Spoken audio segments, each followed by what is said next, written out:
Wallace still has his work cut out for him, but now it's to hold on to second place money. Who would have ever thought that I've had 2 blown engines right in a row, and I haven't blown nothing all year long, so anything can happen. Mark Martin is fast closing on Wallace's second place point position. Mark Ford has 1 victory this year at Watkins Glen, but his hold on third is by no means secure.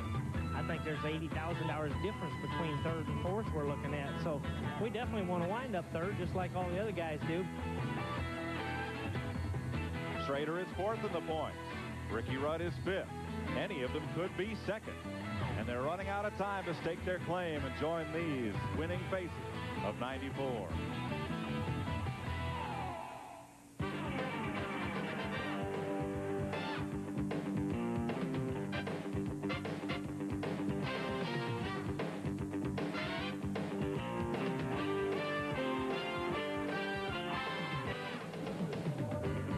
TNN Motorsports proudly presents live exclusive coverage of the Slick 50 500 from Phoenix International Raceway, Phoenix, Arizona, the Valley of the Sun.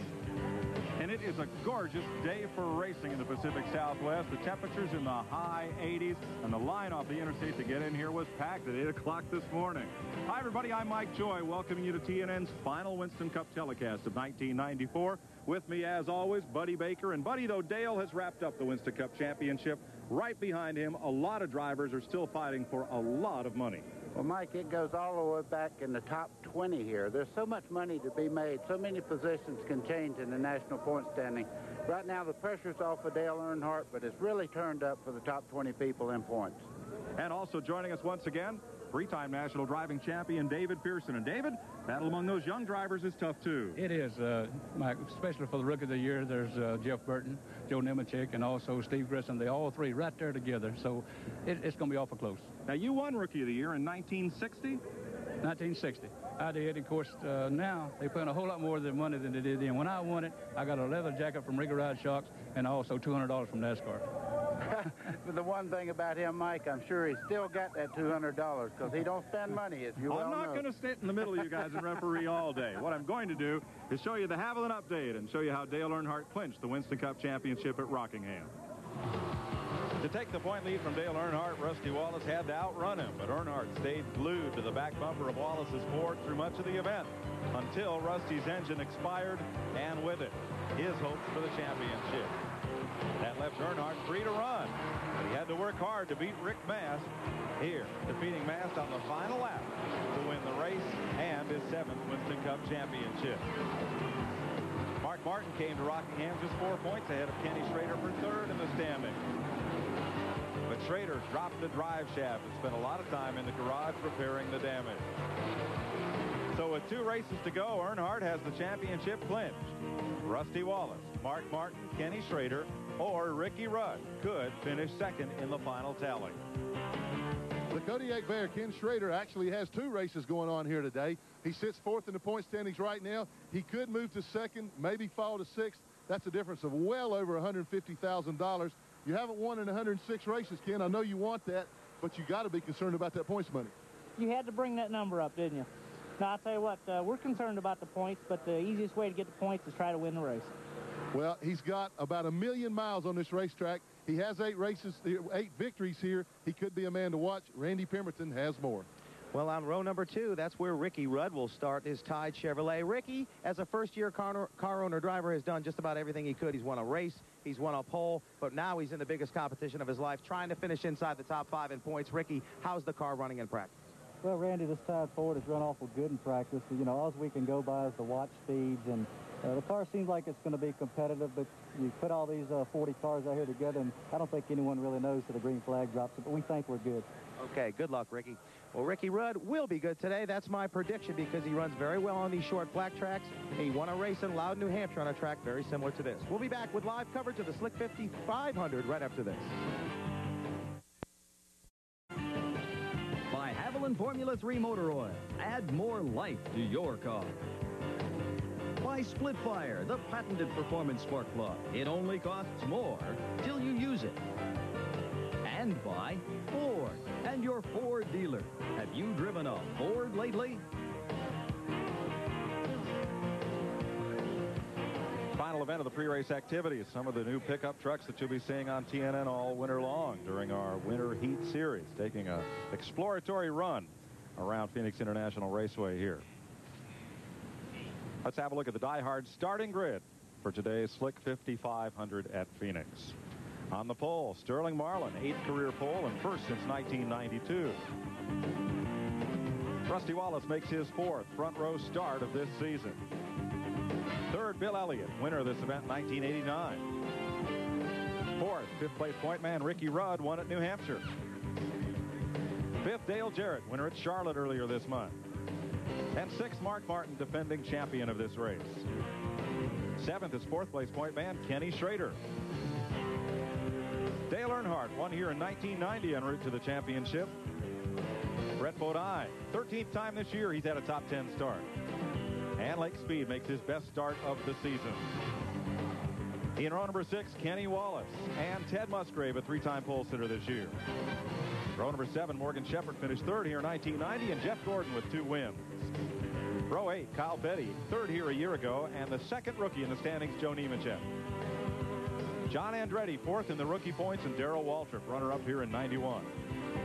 Terry Labonte has 2 second-place finishes at Phoenix. Jimmy Spencer, 3 top 10s here. Rick Mast, a career best 2nd last week at Rockingham, and Derek Cope.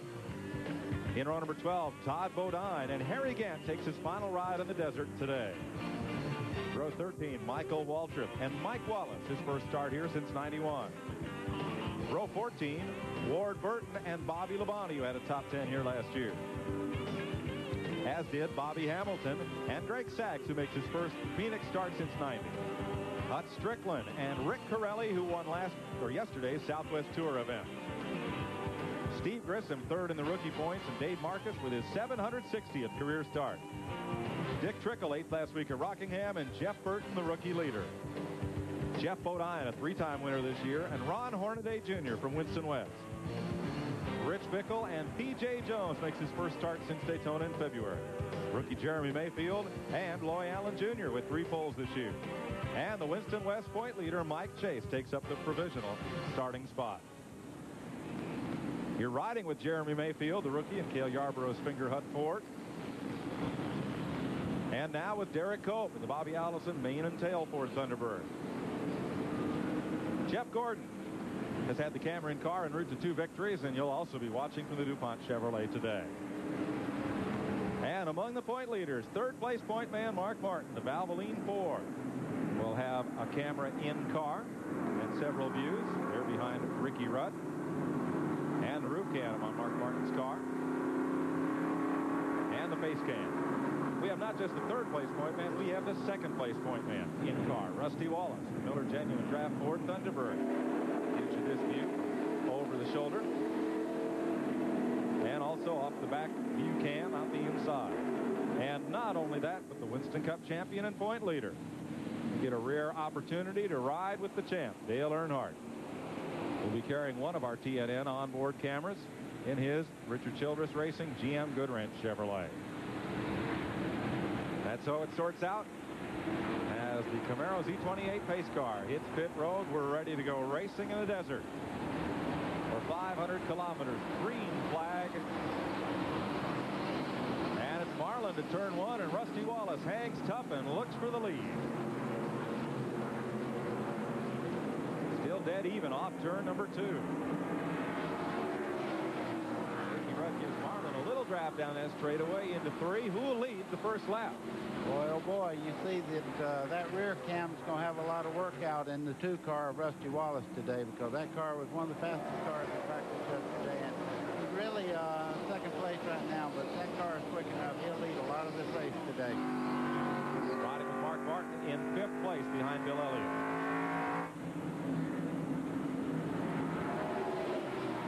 Single file kind of quickly here. Well, they raced 300 kilometers yesterday for the Southwest Tour, and the Winston Cup cars got a lot of practice. Bill Elliott has a look on the high side of Ricky Rudd, back in line. You see Bill Elliott coming off the race, the corner there, just a little bit higher than the other cars. What he's doing there, he's getting that car a little bit of fresh air. This early in the race, you tend to pick up a lot of junk in the grill and all, so he's really protecting the nose of that car. Starting pre-race with Bill Elliott. Here's Glenn Jarrett. Well, Mike, right before they went to put the car on the line, they found that the engine bearings were out of the race engine. They had to change at the last minute, flush the system. They found a lot of metal shavings in the Oberg ring. It's a totally unknown engine. They didn't get any practice on it, no break-in. Mike Beam, the crew chief, told me he didn't even know who built the engine. It's just one they had on the truck. They don't know about it. They don't know if it'll last all day or not. See Ricky Rudd moving in the second there. Bill Elliott gets up under Rusty Wallace. Rusty's not running quite as well as he was in practice yesterday. He's going to the back right now. Wallace started outside full, and Mark Martin is underneath him now for fourth place. Here comes Dale Jarrett. That Ricky Rudd is really going. David, I think you're right. The consensus among the TNN commentators, Rudd was a strong choice for today. You know, we were talking about Dale Jarrett yesterday up here in the booth a little bit. He's one of the better short track drivers, and this racetrack, although it's a mile in length, it has a lot of characteristics like a short track. You really have to be able to get your car dialed in, and he's running quite well right now. Front pack is single file, and a gap has developed. Back to that second group. There you see a big gap there. Brett Bodine got into the back of Kyle Petty at turn number 2, and it really split the two groups of race cars. There's Ted Musgrave moving on Kenny Wallace. Ken Schrader just ahead. There's Kyle Petty. Got just sideways enough in turn number 2 from a buck from Brett Bodine that it split that pack up just a bit. You know, Mike, through 3 and 4, Earnhardt is all over Jarrett. He just seemed like he can't do anything. Now he's coming under a little bit there. Kenny Wallace is running super good in that 28 car, and late Davey Allison won races here in that particular car. They have a good setup for this racetrack, and I look for Kenny to have a great run today. Here's the battle David was talking about. There goes Earnhardt just out of frame as he had passed it. Here goes the lead. Ricky Rudd wastes little time in dispensing with Sterling. Well, it's turnabout fair play here. Okay. That was a little Dale Earnhardt maneuver there. Dale let you pass every once in a while and then zing back by you on the inside coming off the corner. Sterling's car is really good on the middle part of the corner. Watch him when he gets back in the throttle right here. It's really good. I believe Rudd's got a little bit more than he has coming off him. Of course, he's up on the outside. When you're on the outside like that, you can't get a bigger jump coming off. Marlin throws it in there, and here comes Mark Martin. That 4 car is under a blanket right there. A little rubbing, maybe. I'd say Mark Martin's on a mission right now. He can really move up in the point standing, so that every time he moves up, you can hear that cash register going cha-ching, cha-ching. So he's on the move. Martin is 138 points behind Rusty Wallace for second in the Winston Cup payoff. The top 25 drivers at season end share in the over $3 million point fund.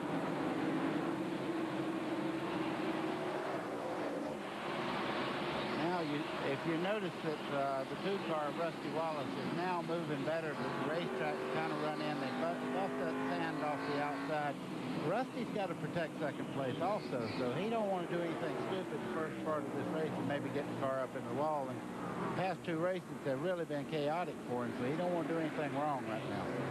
Right behind these 2 cars, there's Earnhardt, right behind Wallace, just like he spent most of the race at Rockingham. As Sterling Marlin comes back for the lead. David, what kind of race do you think Earnhardt will run today? Well, I think Earnhardt, he knows he's got the championship sewed up. And, of course, he'll let the track here get settled out a little bit. But it won't be long, I think you'll see him back up front. He just can't stand it back there at the back. He's got to go to the front. Sterling Marlin had another look, but Ricky Rudd has the lead. Rudd's car won't stick right at the bottom of the racetrack, and Marlin may get another run at him. We'll be right back live on TNN. There's now the second place car. Sterling Marlin is third. Mark Martin is fourth. They're the light trailers. For more information, call 1-800-800-1230, official trailer of NASCAR.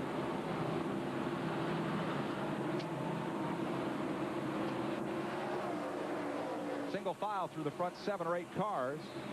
Back through Rusty Wallace and Dale Earnhardt. And then a little further back, Kenny Schrader battles with Dale Jarrett and Mark Martin. And you see Jeff Gordon coming in the picture there. Glenn Jarrett talked to Jeff Gordon a little while ago and had some real interesting comments. We can throw down to Glenn and find out what he found out from Jeff Gordon. Jeff seems to be real happy with the car. Glenn?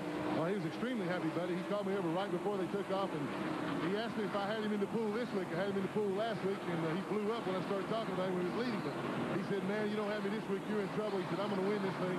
I got a rocket ship. I'm on my way to the front. He's doing a pretty doggone good job of it right now. Chased down Dale Jarrett. Dale's having a little problem. After about 5-10 laps, he said the front end of his car starts sliding up the racetrack. That's the reason he's falling back through the field. Well, as we were speaking there, Sterling Marlin got completely sideways down in number 1 corner, so he's experiencing loose condition with that car right now. He'll have to change his line around this racetrack to tighten that car up just a little bit. You notice, buddy, he did move up a little bit. Of course, he run beside Bill Edit there for lap after lap, and he got his tires real hot, and of course he got loose. But now he has moved up a little bit since he has got passed by.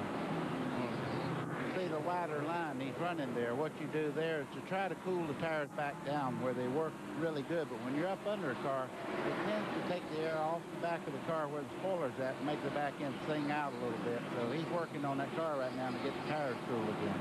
But if you notice, he's running just a little bit below him there. If you go in the corner, usually when you lose, you're running a little bit higher than they do. But he is running a little bit lower than that right now. A little further back, Rusty Wallace has been passed by Dale Earnhardt. And Lake Speed's moving in here. You know, Lake gets just got a few more times in this car. Dick Trickle will be in the 15 car next year. And I'm sure Lake Speed wants to end up this year. He's looking for a ride right now with a good finish today. Rusty sawing at the wheel. That's nothing new. That don't mean his car's not working, folks. He's just a very active race car driver. I think the busiest guy with a steering wheel I've seen in all the years of doing this was Cale Yarborough. If the race was 500 miles, Cale's steering wheel would run about 750. Well, they had to change the fluid in that thing after each race because he'd wear the fluid out. He'd change his arms around on the steering wheel so much, but he got the job done. That was the main thing. Back when Cale Yarborough was driving, they didn't have fluid. There wasn't no such thing as power steering. Boy, Jeff Gordon got underneath Dale Jarrett, who got a little loosened up there. Glenn's observation on Jeff Gordon is correct because that car is a rocket ship. He's on the way to the front right now. You know, I talked to him yesterday. They was having trouble getting this car tight. Right in the center of the corner, it was loose. They changed it, I think, just about everything on the car, trying to get it tight in the center of the corner. But undoubtedly, they found the trouble. When you're 23 years old, though, you can stand that loose condition just a little bit more than somebody's a little bit older. Sure. Kenny Schrader, a move underneath Dale Jarrett. Schrader in the Kodiak Chevy number 25. Ran only 5 laps here last year. He had a really strong car. Dale Earnhardt got underneath and into him, and Schrader was in the turn 1 wall before this race was 10 laps old. That's Kenny Wallace there in the Texaco Avalon 28 car there. He's really running well. He's moved right in on the back bumper of Jarrett, and he's running a super good line there. You see him going right on by Jarrett or getting even with him there. It's hard to pass a car when you have that lower line there. You can't get up off the corner like you want to. Now, this track is so flat, but the way they race it reminds me of Michigan, where the car on the outside coming off the corner really seems to have a big advantage. Well, what you do, you keep the RPMs up. When you're down low, you're having to back off the car or either push into the outside car, so when you crack the throttle, they get a better run off the corner. Anytime you're on bottom like that, you tighten it, but the car is, you know, a sharper corner, and therefore you bind it up a little bit. Morgan Shepherd makes the pass on Jarrett, driving the Wood Brothers Citgo Ford.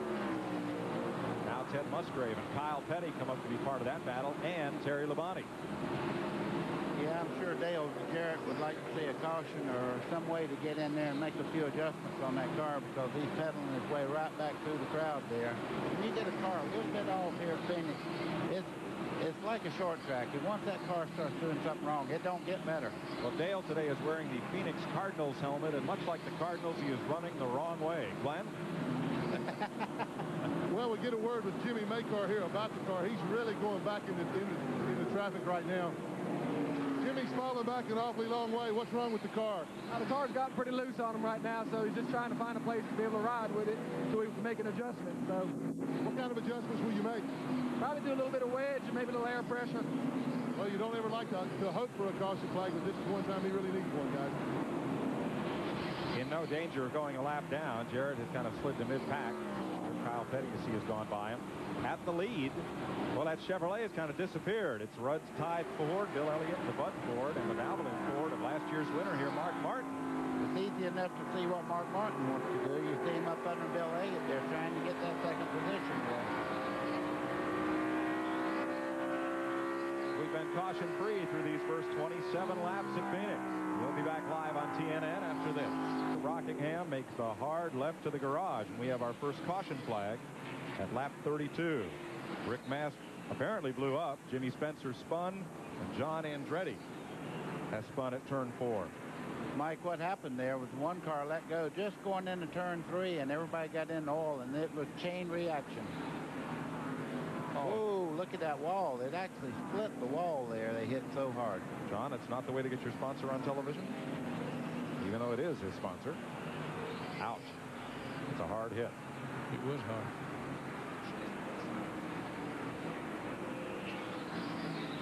Here's John Andretti. Stop there. That's one of the few times that I've seen a concrete wall broken. Now, up here on David Pearson Ridge, there are thousands of race fans sitting up there watching the view from turn 4 up on the hillside. Yeah, you see, they've terraced that hillside to make it a little easier for the folks. Yeah, they made it easier. You know, of course, the snakes still crawl there. Well, how many did you catch yesterday? Because I know Buddy Job sent you up there after what you said at Rockingham. I didn't look for those snakes, that's for sure.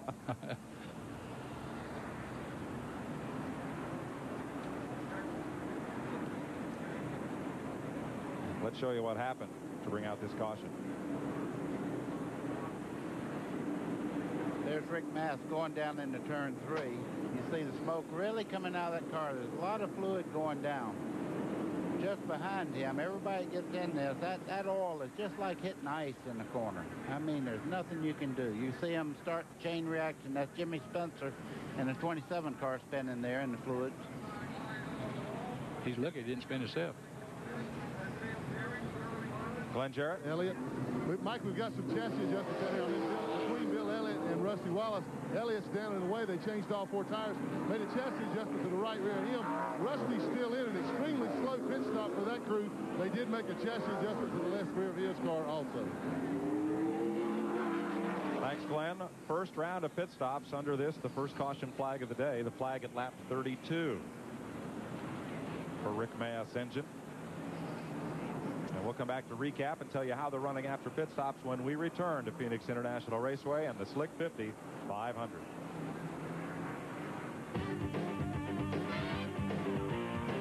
Dale Earnhardt's first Winston Cup victory came in this Rod Osterland Chevrolet in only his 16th series start.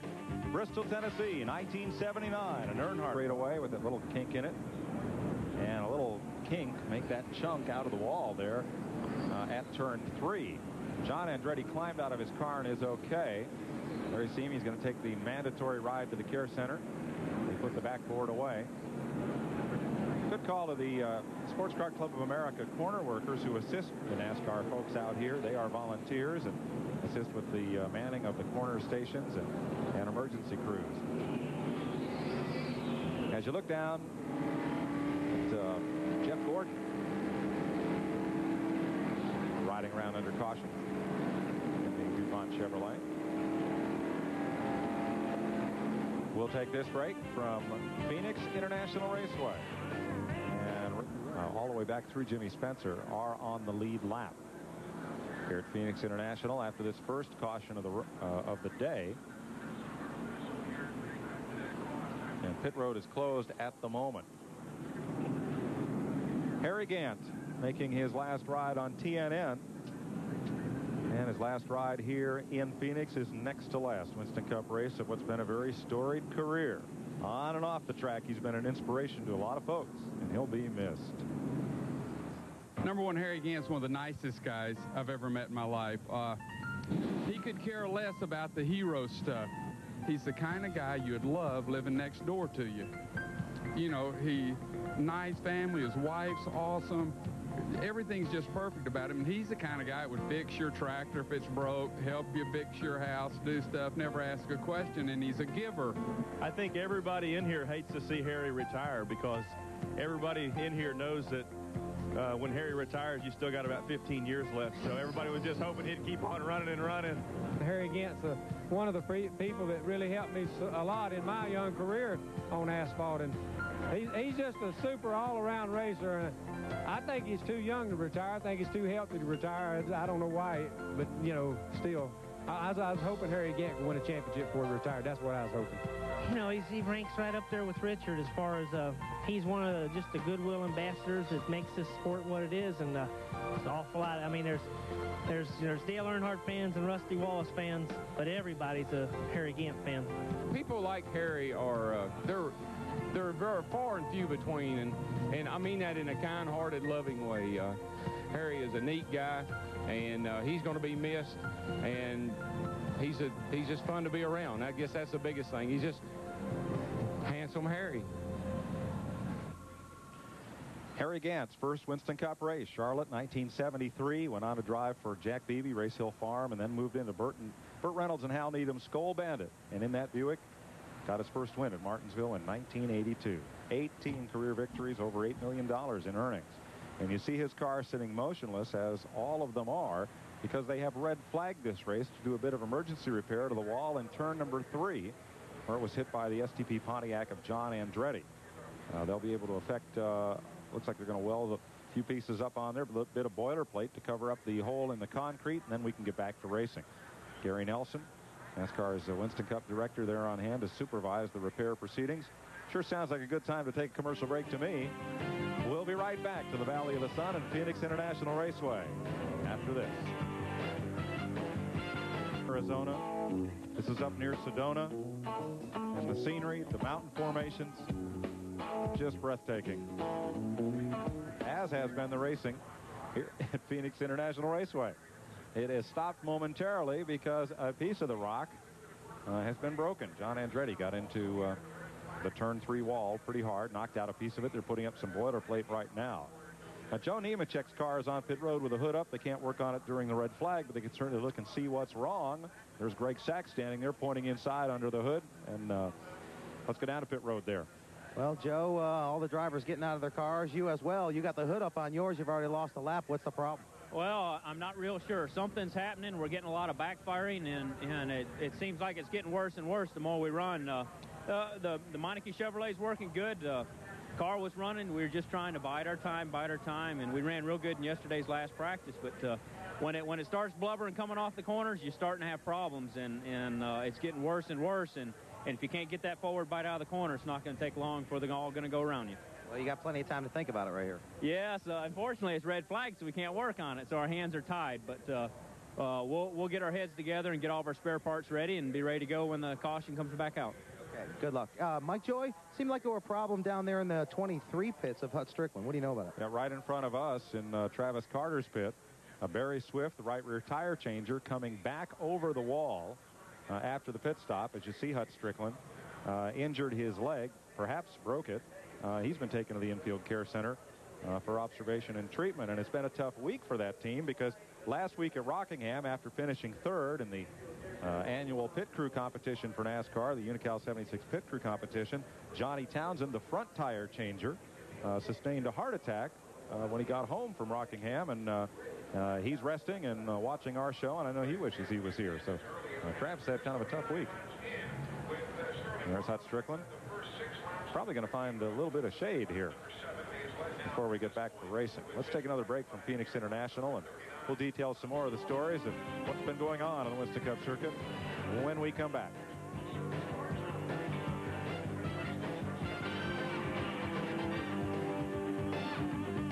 In 1980, Dale Earnhardt became the first driver in history to back up winning Rookie of the Year with a Winston Cup championship.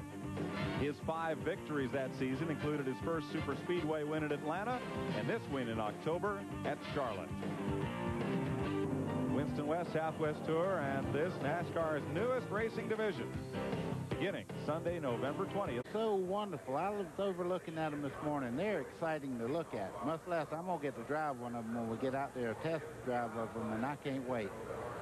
Here's a look at how everybody's running at the red flag for John Andretti crashing into the wall at turn number 3, and the oil left by Rick Mast's car. The first 37 cars are on the lead lap at 39 laps. Maybe 38 cars. We'll have to update off of our monitor. 38 cars. And we estimate about 10 minutes away from getting back to racing here. Mike Chase, the Winston West point leader's a lap down. So is Loy Allen. Rick Corelli, who won yesterday in the Southwest Tour. Rick Mast is in the garage, and so is John Andretti. Glenn Jarrett?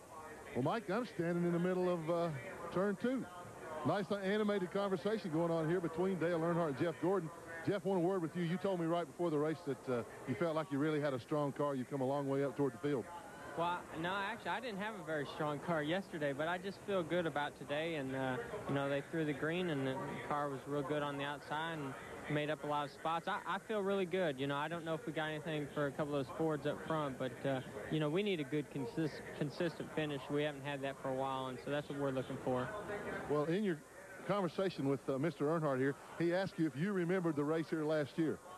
Well, I don't think I could forget last year, you know, but I forgive. So, you know, we race each other real hard, and, you know, things happen out there. But, you know, he's a tough driver, and, you know, I congratulate him early on a 7th championship. I thought that was great, but it's neat to race and try to learn from him.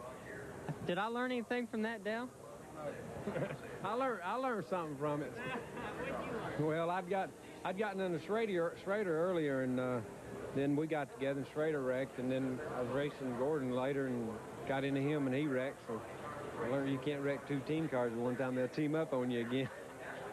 Has there been a payback? No, them guys are pretty neat guys. You know, the whole group, really, a whole bunch of us racers here in Winston Cup. Everybody races fairly clean, and it gets out of hand once in a while, but that's just because of hard racing and tempers. But after a race or two, everybody gets over it, and somebody gets hurt like Ernie does, everybody pulls for him and works hard to get him well again. You know, over a year ago, everybody bad-mouthing him, and now we want to see him back, and we work. And, of course, he was doing really good in the championship. He and I was having a great race at the time when he got hurt, so, you know, I hate to see that, but it's good to come to Phoenix sort of locked up and not have to worry about points. Just go over here and race these guys and see what you can do with them. Good for me. Well, everybody else has gotten out of their cars, but yet you remain in yours. Why is that? Well, it's got me a comfortable seat here, and oh! Well, there was one payback from Ken Schrader. No, Ken, we were talking about the incident here last year, and he was talking to Jeff. He got tangled up with Jeff. He got tangled up with you, and were you trying to get him back there? No, last year we were just all in one of those race-related incidents, you know. We must have been in his Yeah. He's in a lot better mood this race here this year. Well, having won that 7th championship, and another question for you, Dale. I've known you for a long time. You have always had fun. Even the pressures of 7 championships and all the demands on your time, you still have a ball out here. Well, we do, Glenn, and it's what it's all about. All the hard work and everything you strive for is right here on Sundays racing. And, you know, I think NASCAR Winston Cup racing is the greatest thing going, and we appreciate everything they do for us. And it's just great winning a race, and you end up winning some championships, and you approach that, you know, the goal of 7, which everybody's been talking about, and you win it. It's just amazing, really. But the thing about it is we got a lot of time left in our career, and we're looking forward to trying to win the next one, and that's what's, you know, next as far as next year. But we want to really let this one soak in and enjoy this one throughout the rest of this year and in New York, and then start working on next year. We're going to work on next year a little bit next week in Talladega, do some testing with the Monte Carlo. So we're looking anxious to see what happens there. Well, I went to the press conference yesterday. I didn't realize all this happened. You went out to celebrate a little early, doing some hunting in New Mexico. You and Richard Childress. Tell us what happened out there. We had a great time. We bagged two nice bull elks and rode the horses quite a bit. Had a little bit of a horse wreck. Richard fell off the mountain with a horse and went about 50 foot down. And luckily, a pine tree caught both of them, so they made it through the deal. And then later on, we were climbing out on some rocks and stuff and looking for elk, and he fell off a big rock about 13 foot. So, you know, he had a little bit of a rough time. He's a little sore, but still, we're in good shape, and we had some fun. We're looking forward to the rest of the year here, and, you know, I want to wish everybody a great holidays this year. It's going to be a good one for us with the championship and everything in New York coming up, but I wish everybody a great holidays and, you know, just to enjoy it here. True competitor, true champion, Dale Earnhardt. And there's his car owner and true friend, Richard Childress, who said he's a lot sore. Childress described what happened. He said, we had a big horse wreck in New Mexico. Dale Earnhardt has won 6 of his 7 championships with this Richard Childress team. What makes this combination work so well? They call them the Flying Aces. The key to this crew's success, longevity, consistency, because few of these faces have changed since their first championship in 1986. Their competition says those long years together is the key. They've had engineers in and out, and they've had tire changers in and out, but the biggest thing is that the core of people that was there 6, 8, 10 years ago is still there today, and they're happy, and they're not looking, and they don't seem to be able to be swayed by money offers from other teams or some kind of glory deal that's going to happen or the latest hot lick setup that's got to go on. They seem to understand what all of us need to know about Winston Cup racing. It's about consistency. They're wonderful. They're a great crew, and they've done a good job. I mean, they've been the car hasn't broke, and they did a good job keeping it together, and Dale's drove the car really good, and they're a talented bunch of individuals. And if the rest of us would just quit jumping around and try to get a good group together and make sure they stay together, I'm sure all of us that are trying to outrun that 3 will do a lot better.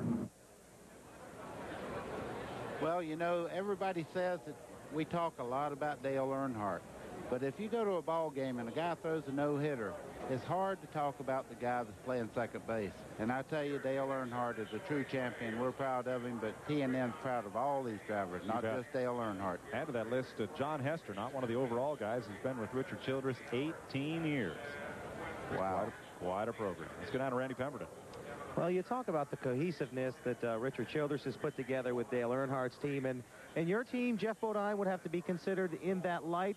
You have won a championship. I'm sure you'd like to win a lot more, but you have the nucleus to do that. Well, we do, yeah, we think so.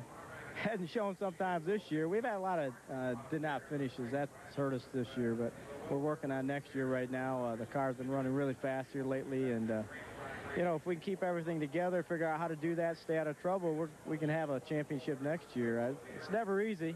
Earnhardt will tell you that, and I wish Schrader would come down here and put some water on me. I'm a little warm out here in this Phoenix sun. What about the car today, Jeff?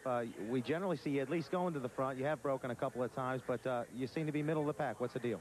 Well, hey, we started 37th, so we've come a long ways. We had a great pit stop, but the car was working pretty good. A little tight. It didn't want to turn good in the corner. Made some adjustments. Maybe it'll be better, but really probably run a little better than we thought we were going to run. So hopefully these adjustments will help. Sitting here watching the Cowboys and Indians on a mountain over there, everyone seems to be enjoying the race. This little delay here, of course, isn't good, but you got to fix that hole in the wall and pass that fence up down there in turn 3. I hope nobody got hurt down there. Need to say hi to Matt and Barry. They're back home on the East Coast watching the race. Hope you enjoy it. Everybody was okay but the wall. One other thing I want to ask you, what about the sun here? Yesterday they had a Southwest Tour race, and it seemed like as that sun begins to set, it becomes difficult on you guys to see. How do you prepare for that? Well, we have a lot of tape on the windshield down just above our vision line, so we can at least be shaded from the sun for that last very possible minute.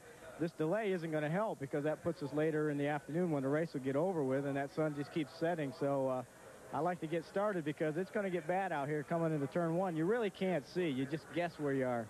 Okay. Good luck today. Thanks. Jeff Bodine. All these guys need is a lounge chair and some lemonade. Boy, oh boy. I tell you what, when you get your adrenaline up and you're ready to race and have to stop like this, that's what you really want to do, because you really have to calm yourself back down and realize you still got a race to win here.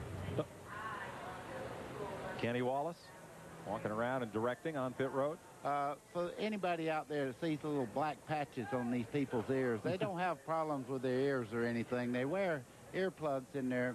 You can see the lines coming off there. That's how they can hear the pit crew and converse back and forth. So they have to put that over, or it could get cocked a little bit sideways and hang up in your helmet, give you a lot of problems. So they tape their ears like that.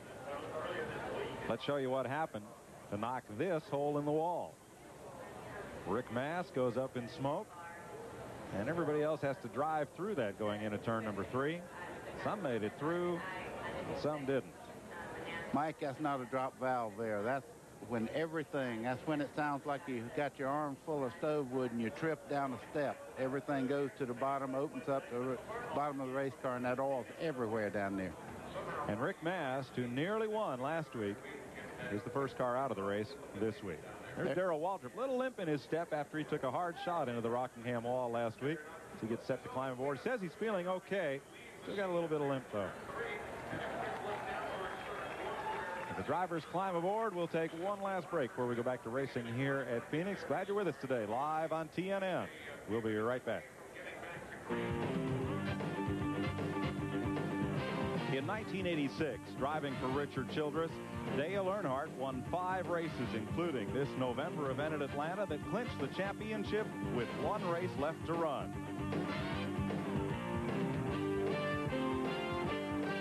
That one.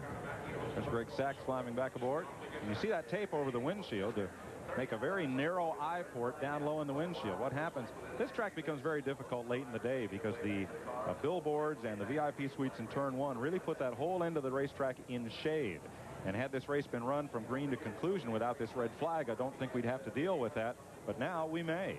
Yeah, and the sun sets right off of turn 1 there, so going down the front straightaway, it blinds you pretty bad. So that's why they run that tape on the windshield there. There's all the tape.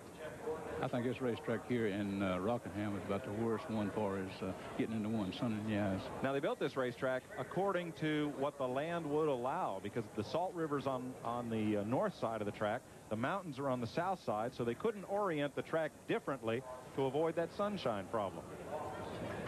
Sunshine's not a bad thing late in October. We'll be right back to Phoenix, where it's nearly 90 degrees after this. Coated caps and thermostats.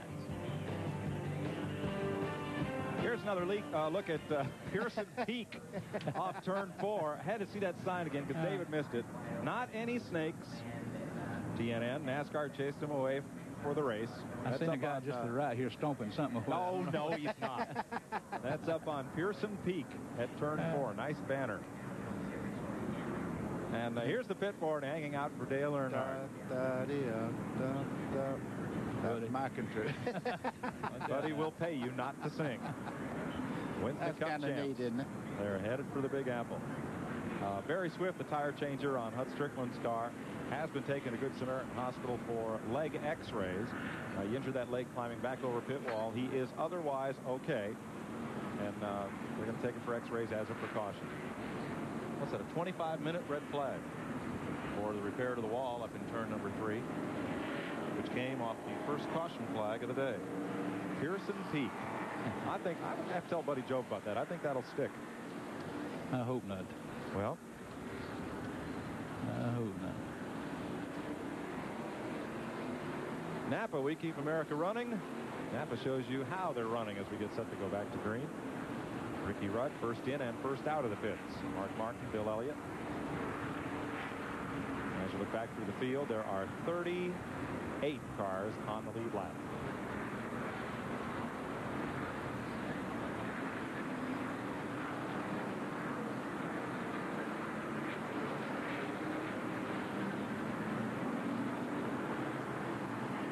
This is a combined Winston Cup and Winston West race. Now, Mike Chase, the provisional starter, is the Winston West point leader. But his margin is 53 points over Ron Hornaday. Rick Pirelli is also in the race today. John Krebs third in the points. There's Mike Chase.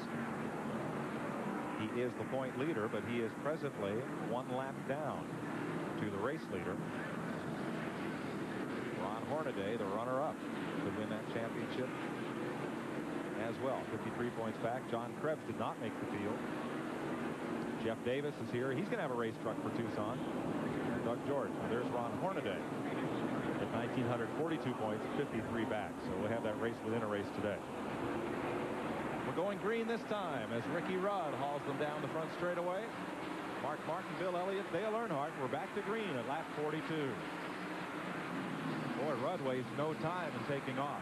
I guarantee you, it's very important to get a good start here because the racetrack's very narrow, and you want to get that preferred line getting in the corner. If you get a bad start, somebody jumps up under you and takes that line away from you. It's hard to keep the lead. Jeff Gordon got a good pit stop. He came out in 6th place behind pole sitter Sterling Marlin. And Terry Labonte's come from 19th starting spot up into the top 10. You know, Mike, I talked to Terry Labonte yesterday, and he felt real good about his car. He even told me, he said, I just messed up qualifying, and I really believe that I could have sat on the pole if I just hadn't messed up. So his car is definitely looking real good. Riding with Jeff Gordon right now. Boy, Boy, that car is handling perfect. His hands never moved on that steering wheel. It was very smooth all the way through the corner. Kenny Schrader, Lake Speed, having one of his best runs in the Bud Moore Quality Care Ford. And right there is Terry Labonte in the Kellogg's number 5. Kenny Wallace right with him. Labonte, one of the 3 best road racers in NASCAR, which would also make him one of the sport's best flat track drivers as well. Well, he, Ricky Rudd, Wallace, all those guys are so good on these flat tracks. That's what they were brought up running on. And Terry Labonte's good anywhere. I mean, they call him the Iceman because he's really, really smooth and cool under fire. Second place battle. Bill Elliott going into the corner had a look underneath Mark Martin. Mark gives him enough room, but I believe Bill's going to get right up the side of him. This is inching his way up. Now, you notice that Bill he took that low line, but he had enough race car to make that pass. He got off the corner good, so that car is really hooked up and forward right. It looked like he wiggled a little bit there coming off the corner, like he was a little bit loose. Of course, if he's loose coming off, you can actually run fast. Back at 12th place, Morgan Shepherd. And the Citgo Ford battles the Miller Genuine Draft Ford of Rusty Wallace. David, you're going to have to quit that. I jumped right out of my seat. They're running awful close there. They just about got into each other. They just about got 3 wide. Here comes Kyle Petty down to the bottom. You see Rusty say, no, wait a second here. We don't want to make this 3 wide yet. That's some of the hand signals you get. That's the polite ones that you get when they reach out like that. Let's don't do anything yet. It's early in the race. Buddy, why did you ever do that? I did, David. You just couldn't see me. Here comes Kyle on the bottom. You see the hand out the window. Now he waves it. No, you don't have time to make that pass. Let's don't make it 3 wide. You know, that's real important to trust that guy on the inside to be smart enough to understand what that hand signal means. Because a lot of people, they think he's waving them to come on and get up there. It looked like that's what he was doing, really, the way he was doing his hand. But I don't think so. It sure looked like Rusty didn't look like he was going to anywhere near clear Morgan by the time they got down to the corner, and might have thought he was going to get pinched. The 3 of them had gone in there. I don't think 2 of them would have made it out. probably just the one on the outside, on the inside.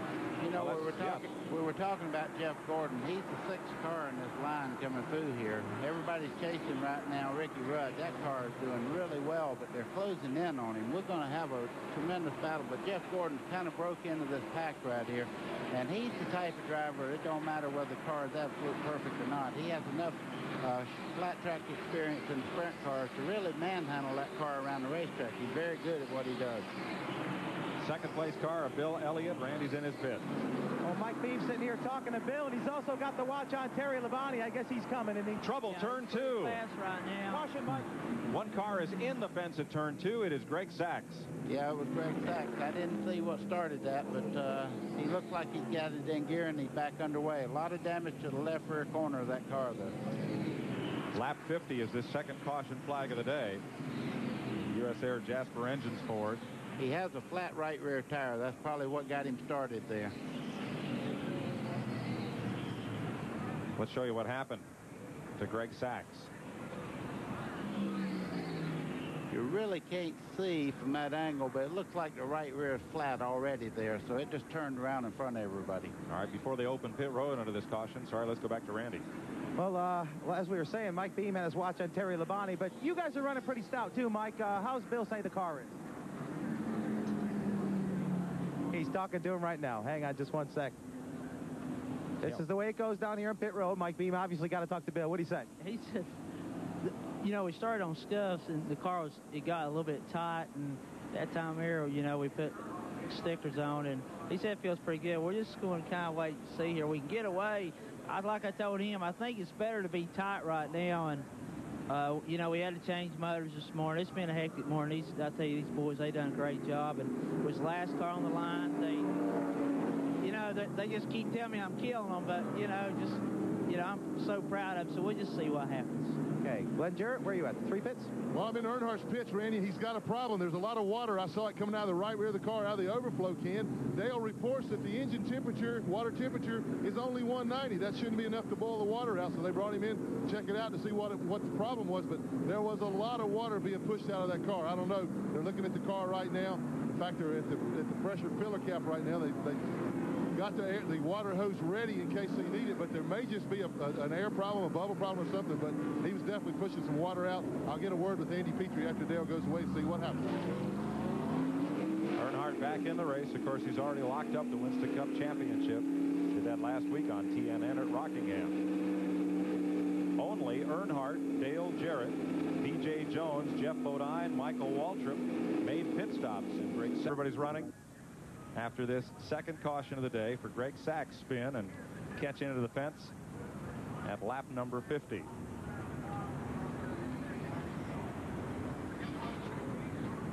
Glenn Jarrett is still in Dale Earnhardt's pit. Glenn? Well, Mike Dale came back in that time for a 4-tire change, and they fueled the car up. The last time in, when they raised the hood, they did not find anything under the hood in the pressurized water system.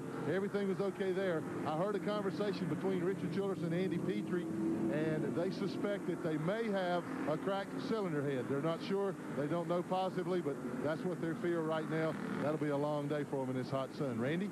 Well, I'm sure Rusty Wallace and Buddy Parrott and the crew don't know that, but if they did, it would be one race too late for their chase for their championship.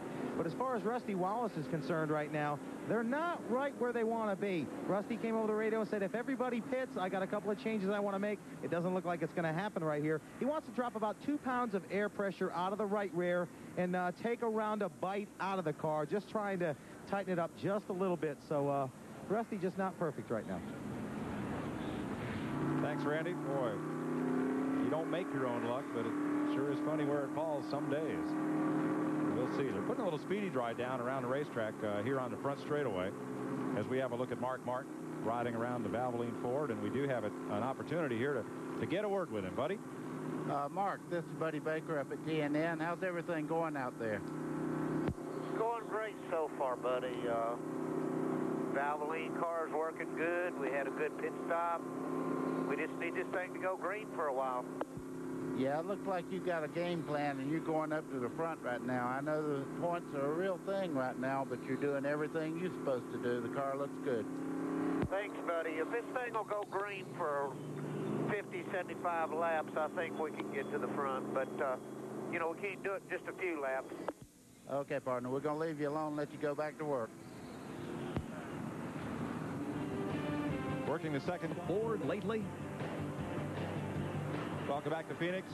Our 800 number is open today for you to call in toll-free your questions about today's race. 1-800-451-7331. Gail from Kentucky called, said she saw Jeff Gordon's car in Kentucky yesterday. How could that be? Well, they got more than one show car. That's how it can be. This car has been here all week getting ready for this event. They have show cars that go all over the country, but they are authentic. They have about 10 race cars that they use. This is one of them, and I'm sure that you saw another one identically painted out there in Kentucky. Let's go down to his pit. Randy Pemberton is in Jeff Gordon's pit. Well, no question about it. This is one of them. It's running pretty good, but Ray Evernham and Ray are having conversations, and he's also a little bit concerned, Jeff, is that Terry Labonte is going to scoot underneath him and go on, but they're going to, Ray Evernham said, let him go and just jump in line and follow behind him. About everybody down here has the watch on Terry Labonte, guys, and Jeff Gordon's team is another one. They are two of the quicker of the Chevrolet cars in this race. You know the troublesome part about this? We all love old Terry Labonte, but you know who picked him at dinner to win the race, and I hate for him to be right about anything. Mr. Pearson. Oh. Featherlight Trailers sponsored yesterday's Southwest Tour race, bringing these aerial shots. Steve Portengate, the Featherlight Southwest Tour champion for 1994.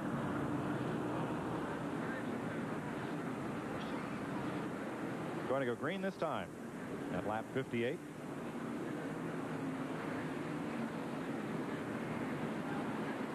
Ricky Rudd, Bill Elliott, Mark Martin, Sterling Marlin, Jeff Gordon, Terry Labonte, Kenny Schrader, Lake Speed, Ted Musgrave, and Kenny Wallace, the top 10. Out of turn 4, green flag. Rudd has been getting good restarts. Ricky Rudd's one of the best road racers in the country right there, and you see why. He really gets on that thing. When the green flag come out, he didn't waste any time whatsoever. That's Joe Nemechek just behind him, and Nemechek is 2 laps down.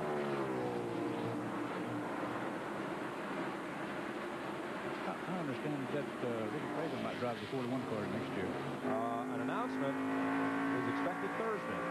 Well, we got a little early then. An official announcement is expected Thursday.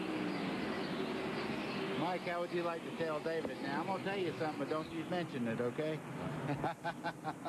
You see Joe Nemechek, he's now only 1 lap down. He did make up 1 lap on the leader, Ricky Rudd, there. He made the pass going into turn 3 just a second ago. Mark Martin right on Bill Elliott's bumper. He was right up against Ricky Rudd. Front straightaway.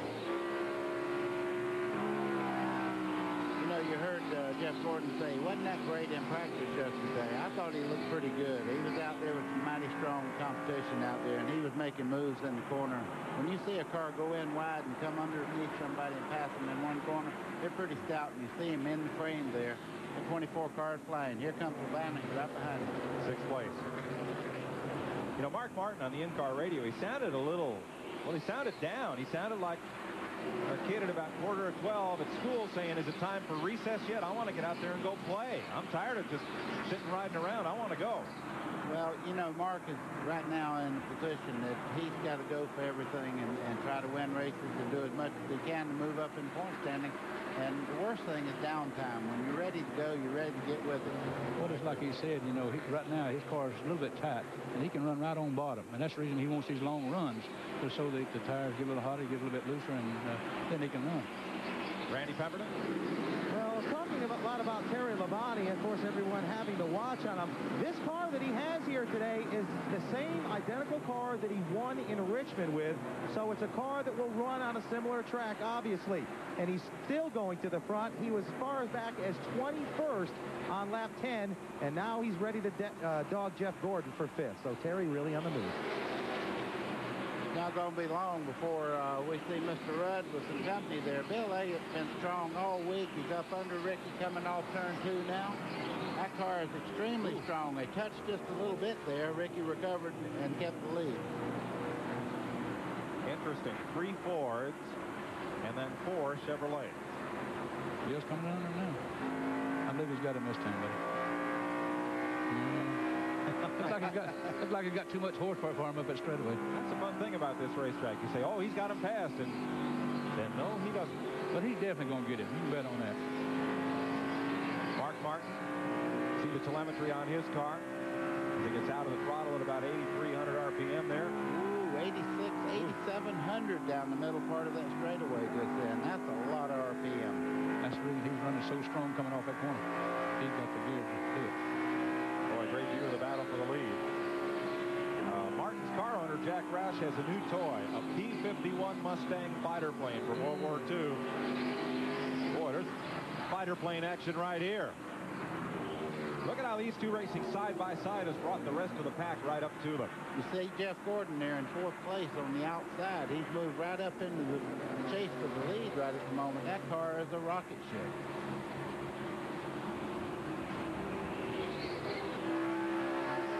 This is what Winston Cup racing is all about, Mike. You see other racing in the world. I'm not saying that because we cover it, but I don't believe there's more. I've never seen competition any better in any form of motorsports than right here. It's great. There isn't any better. Sterling. Almost over into Mark Martin. I'm wincing and I'm sitting way up here. You know, it's that close, folks. It's hard to imagine just how hard this is to do.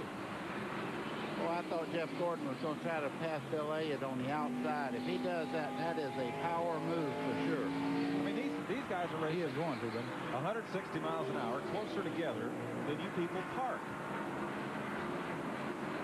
I don't know. I've watched you park before. We get nasty notes from where you park.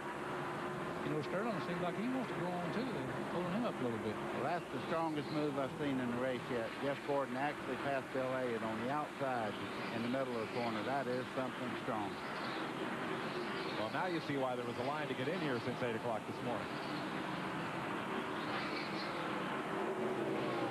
You know, we've had some engines blow and different things, and it looks like maybe the groove might have moved out. You see Terry Labonte going by Bill Elliott on the outside now. Bill's going to have to get on the outside of the racetrack. He's losing a lot of ground here by trying to run that lower line. You know, we're talking about these cars, how fast they run, all that stuff, but the 41 car was a lap down. He started at the same time they did, and look how far ahead now he is of the first place car. Well, sure, because he wasn't racing anybody side by side. No, he had enough power to go home. So he got away. Terry Labonte moves past Bill Elliott, and here comes Mark Martin.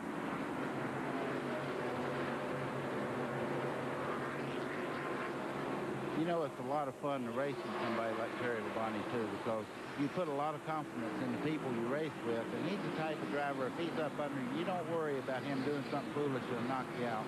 You very seldom see him ever make a mistake. That's true. That's the reason, you know, I told the guys a few weeks ago that I hated to run with Buddy Baker. You never know what he was going to do. Right. He'd always keep me messed up. Here's Kenny Schrader battling Ted Musgrave and Lake Speed. Schrader, one more ride with Kodiak Green, and then the Budweiser sponsorship moves over to that team next year. And that blue number 15, the Lake Speed, is aboard. Dick Trickle will drive that next season.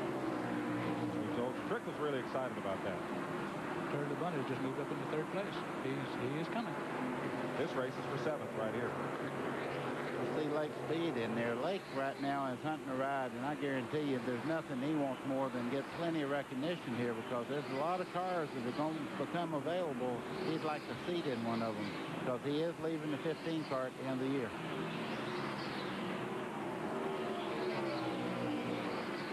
Ricky Rudd. Jeff Gordon has all but caught the leader. There's that battle.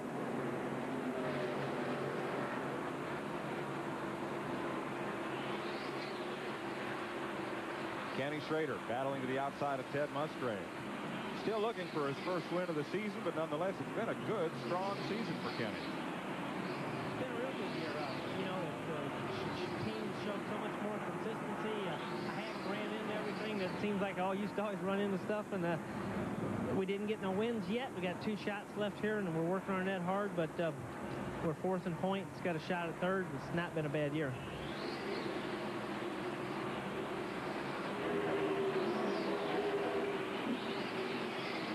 Schrader pulls past Musgrave, and every time I say that, the car on the bottom comes right back. Yeah, there's no doubt about whether Kenny Schrader has the better line around the racetrack, the faster line, but I think Musgrave's car is just so strong, he really don't have a preferred line around the racetrack.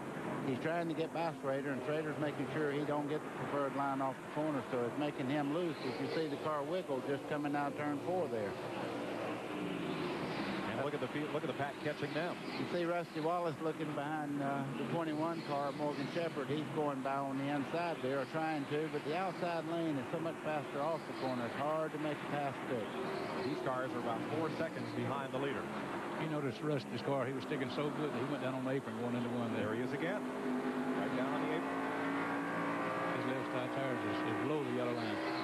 Look at him fight. It might be that he's pushing a little bit and he's running down on the flat and get the car loose just so it will turn. Here comes Lake Speed on the outside of Musgrave. They still hadn't settled this decision between 25 car Schrader and Musgrave. I think Musgrave would love to be on the outside right now. I think he could go on.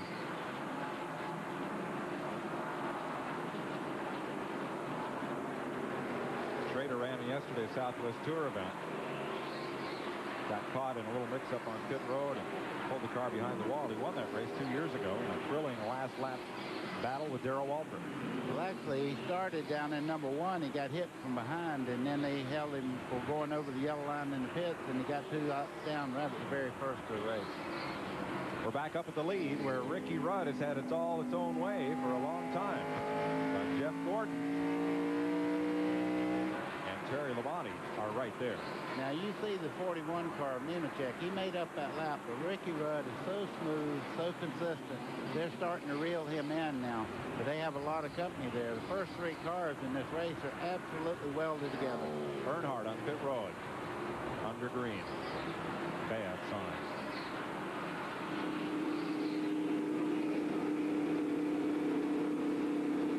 See, they pit way down around the corner in turn number 1. Pit road extends almost to turn 2 as you ride into pit road with Dale Earnhardt. Glenn is there. Well, Mike, the water problem persists. He's pushed a lot of water out. I've seen it go out on the racetrack down here. They've got the pressurized water hose out this time. Not worrying about tires or anything like that. Just trying to cool that thing off. One of the guys told me it still wasn't showing a lot of water temperature, but it couldn't. It didn't have any water in it. But they're going to continue to try to doctor this thing, baby it, try to get a finish out of it. They're all disappointed. They thought they had a car that was capable of winning the race. Not going to get the win today. They just want to try to finish now. Earnhardt took the restart green flag 36 and had gained 12 positions before this pit stop. He's just gone 1 lap down from Pomona, California, only on TNN. 85 laps complete. Ricky Rudd, Jeff Gordon, Mark Martin now, and Terry Labonte having quite a battle.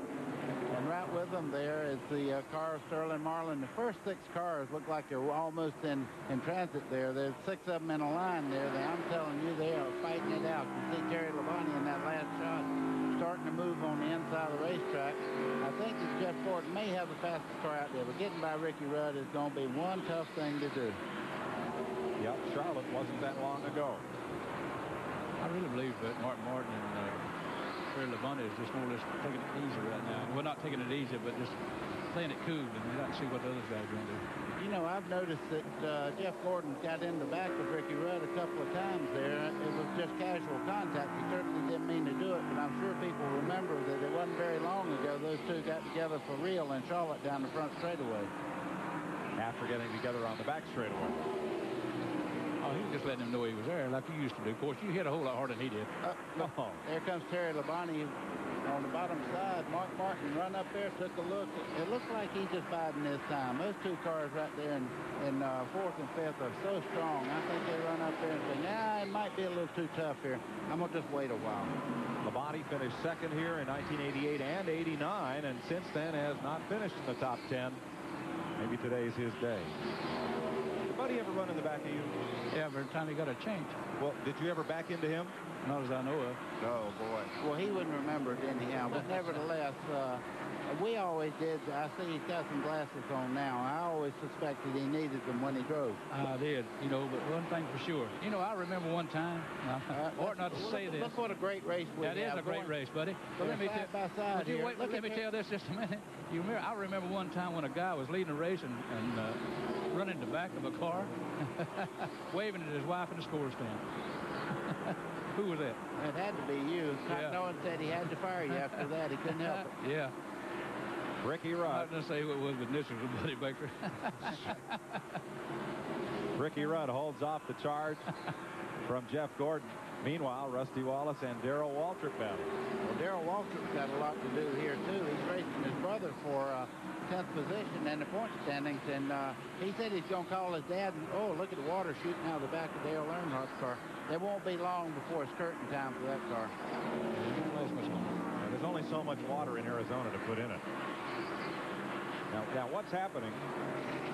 The cylinder head crack is on the exhaust side of one of the cylinders, so it's just pumping the water out through the cylinder. An engine is just a big air pump, so you get a crack between that and the water jacket. Yeah, it's on the pressure side, but if it meant for that, they could put some liquid glass or something in it and stuff. Well, I'm going to tell you what's going to happen here. NASCAR is going to step in a minute. They'll black flag him. That's enough fluids there to create a problem for the other competitors. Still, they work to try to pass Darrell Waltrip. And up front, now it's Mark Martin's turn to challenge Ricky Rudd. Boy, I think it just, they're flexing their muscles right now. I think everybody's just going to go give him a little try. And as you can see, Ricky Rudd's up to the measure there. He comes off the corner and regains the lead. Well, they're flexing the muscles. Look at the bicep on that one. Yeah, yeah. You see Ricky, Labonte going under Bill Elliott there. They've been racing side by side. The 5 car's been all the way up to the lead almost, and then he'll slip back to about 5th, and he'll make another run on him. He's got a lot of race car you hadn't seen yet. But you know what's funny about this? Oftentimes we'll see cars race side by side, and the drivers are using up the race car. Here it doesn't look like that's happening. Well, anytime you're under a bunch of cars like that, you got to pinch the car down, and it has to wear the tires a little more than if you're making a wider line through the corner. Elliott up high, Labonte on the bottom. Usually if you're tight, you can run closer on bottom like that, you know, then if you lose, you get higher. And you can watch him go through the corner. If this guy is kind of on the outside of the guy that is following, he's a little bit loose. Oh, we have trouble. That's Harry Gant. And Brett Bodine. At turn 4, that will bring out the caution.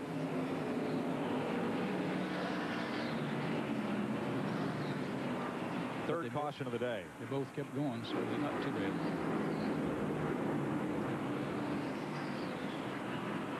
Little right front damage there on Bodine.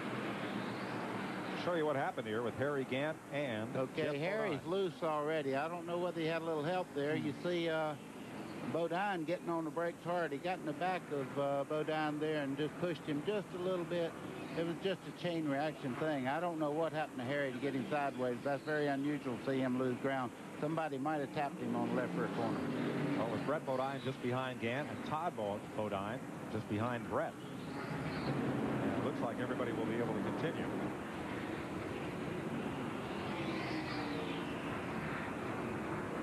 Now, Dale Earnhardt was right in front of that pack. Yeah, I understand some of the teams were complaining that he was putting a little water out on the racetrack. And you don't want to hit water on the racetrack. When you're sticking as good as you can, you hit water, it's just like you hit ice. Pit road is open. And except for Joe Nemechek, everybody takes a left. Race leader Ricky Rudd will have Bill Engel and crew to service him. They got him out first. First time they were in at lap 32. Hardly anybody came into pit on the lap 50 caution. Just Dale Jarrett, Earnhardt, Jeff Bodine, and Mike Waltrip. They're pitting all the way down around in turn 1. Glenn? Ricky Rudd brings the top 4 in. Bill Engel just told me this will be tires and fuel and windshield cleaning only. They are not going to adjust that car. Ricky says it's absolutely perfect. He has held off nearly every challenge that's come up to him. Whole field's tried him. They can't get by him. Right sides are on. The left side goes up now to put the left side tires on just in front of him. Dale Jarrett has pulled in, but Ricky makes it out and holds on to that lead. Mark Martin right on his tail. And Terry Labonte had to brake check there as they came out of the pits just in front of them. And there is Dale Earnhardt pulling up to the truck and out of the race. Tough day for the champion. And they're packing it up to go home. Down in the Richard Childress Dale Earnhardt pit. There's Cecil Gordon, the shop manager. And they're taking pot shots at you, but they can't get by you. Yeah, Glenn, it's basically a one-group track out here right now. And if Ricky can hold that line, if they try to get under him, it looks like they can do pretty good for about 2 laps. And then if he holds them down, burns the tires up, he can keep going. That's the plan for right now. Well, it looks like he's working awfully well. Yeah, the tire board's running real well, and Ricky's doing a hell of a job. Yeah, that's for sure. Bit of haze down there in turn number 1. There was a lot of smoke out of Kenny Wallace's car under caution, but he's been able to continue.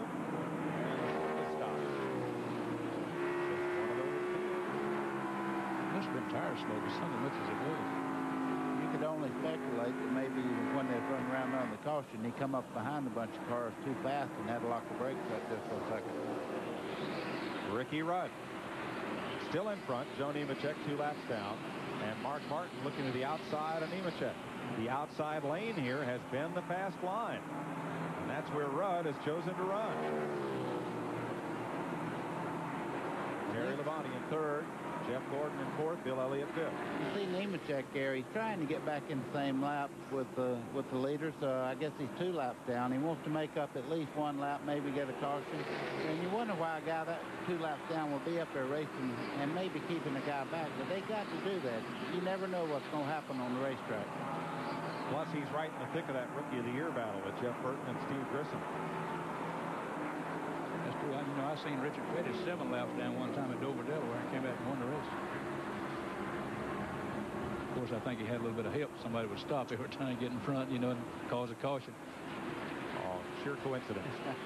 Of course, it was a Dodge driver at the time. Fleming. How is Buddy Arrington? He's doing good. Okay. As far as I know. Right in the thick of things, there's Jeff Burton, the leading rookie in the Ray Vestas Ford.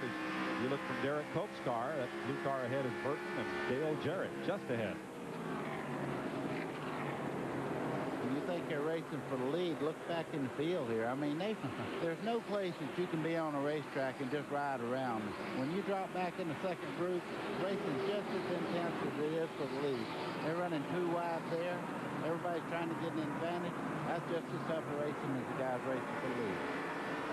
From Derek Cope's car. Boy, they got close to the end of that wall coming out turn 2 just then.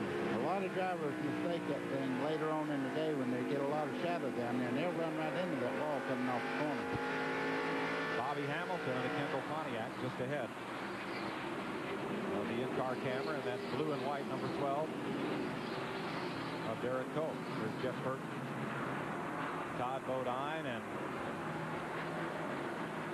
Bobby Labonte. Now remember, the Winston Cup points pay money back to 25th positions worth 20 grand, and from 23rd to 30th, a bunch of those drivers are right in this pack.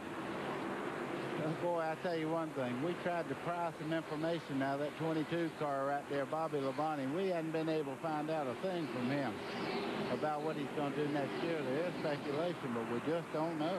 Or his car owner, Bill David. Bill said he had the rug yanked out from under him on 2 all but signed sponsor deals that went to other teams. Says he's working on something, but nothing to announce just yet. Look at this race for the lead right here. Here comes Mark Martin. The one car I think that might make that pass on him, but not this time. He couldn't get in there. He's right on the yellow line going through turn 1. Now watch Rudd when they hit the straightaway here. He'll pull him about a car length there. That upper groove is his to work. It's going to be tough for anybody. That's definitely the groove coming off the 2 there. It's the fastest way. You got to go in right on bottom going into 1 and let it drift up the center of the corner, then come off high in 2. He better use it and use it well right now, because Mark Martin is not very happy running in second place. Randy Pemberton is with the Winston Cup champion. Hey, champ, we don't see you here very often. I guess thank God it was this week. Well, it's a little bit of an experimental engine, and we wanted to try it and see what it would do. You don't want to do this when you run for a championship, but the engine had a lot of power and everything. But they cracked the head, started pushing water out and pushing compression into the water chambers and pushing water out. So we just got there throwing water everywhere. We're just going to mess somebody up, mess around, blow this thing up, lock it up, and wreck the whole crowd. All of us at TNN, thanks for a great year. We enjoyed watching it. Well, thank you guys. Y'all have done a good job all year. Dale Earnhardt headed home early for only the 3rd time this season. They lost an engine at Talladega, crashed at Michigan, and this engine failure at Phoenix. Darrell Waltrip and Rusty Wallace fight for 12th spot. Mark Martin has gone to the lead.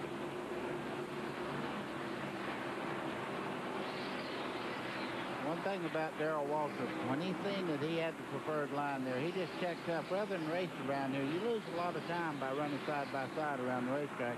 He seen that he couldn't hold him off. He let him go. Early in the race, Darrell Waltrip very heady. He does not get himself into a lot of trouble. Morgan Shepherd and Kenny Schrader. Shepherd is 6th in the points, and he is only 60 points behind Schrader, who is 4th. I don't guess in the last 15 to 18 races there's been a more consistent finisher than Morgan Shepherd in the Wood Brothers Sitco car there. That 21 car every week seems to end up in that top 5 position. I know how you feel. Real comfortable. Back when I drove that car, I didn't worry about a thing because I felt like it was going to finish the race, and especially if I got a little bit behind and make a pit stop, those boys would always put me right back out up front. So it always makes you feel good to have a car like that under you.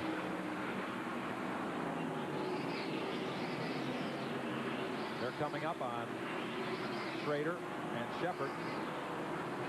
Rusty Wallace and Lake Speed. Strong run for Lake Speed today. Wow, that's really close racing there. Looked like they were almost going to touch. That's the best Bud Moore's car running for a good while. Sure is. And he's happy. I think both car owner and driver have something to show today. Jimmy Spencer spun. Michael Waltrip did everything he could to miss him and ended up into him. Todd Bodine as well. Michael Waltrip, 11th in the points coming to Phoenix, just back of his brother Darrell. Could not avoid Spencer's car and is behind the wall where Doug Hewitt and the Pennzoil crew will work on it. Spencer's car took a couple of hard hits. Here's what happened. Looks like Todd Bodine and Spencer may have got together. Michael Waltrip come down right into the door of the 27 car of Spencer. Everybody else weaving through there. That's the one wonderful part of having spotters here. You can see everybody slowed down where they don't come in there and get involved. We're not sure what the initial contact was.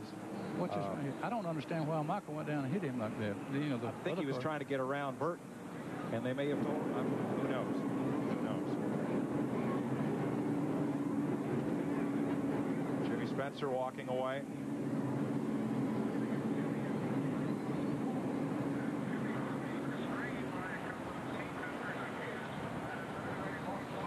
Let's see what happened.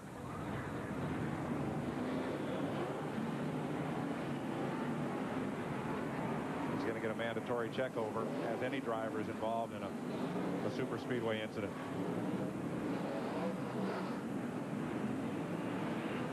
He got right in the side of the 75 car there. Todd spinning. Look at Brett Bodine threading the needle through that hole. Wow. You know, little hard to tell from that angle whether Spencer was moving up or perhaps Bodine coming down. But whatever, the two cars got together. There was contact between the two there.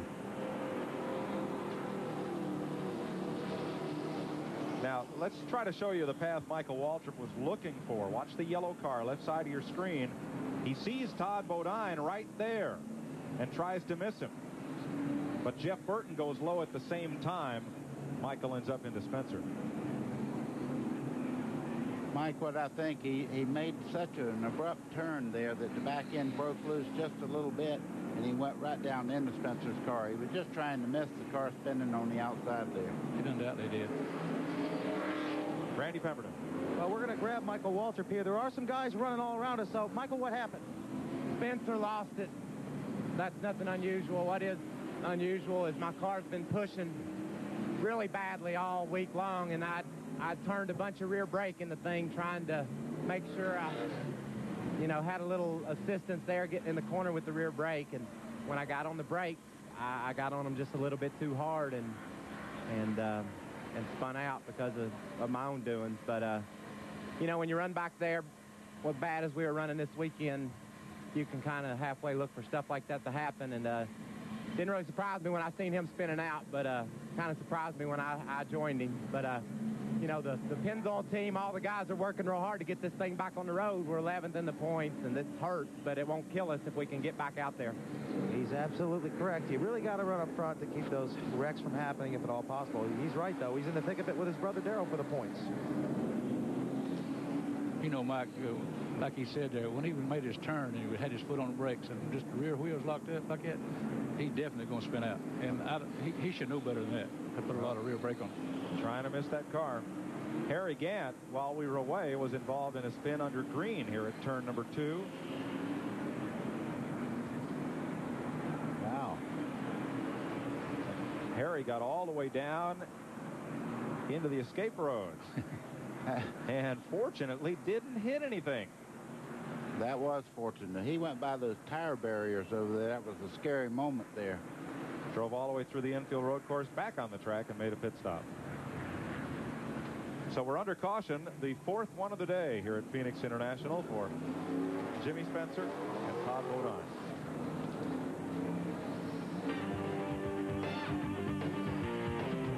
'87, Earnhardt begins his domination of stock car racing's all-star event with the pass in the grass on Bill Elliott. Earnhardt also won the Winston in 1990, and this 1993 victory makes him the all-star. Who needs baseball? Strike 1. Who needs hockey? Strike 2. Uh-oh. The racing season will continue. Winter Heat, Sundays on TNN all winter long, beginning November 20th. Super trucks. They are super, too. Getting ready to restart. Todd Bodine's car has been towed to the garage area. Jimmy Spencer out of his, and they're trying to fix Michael Waltrip's.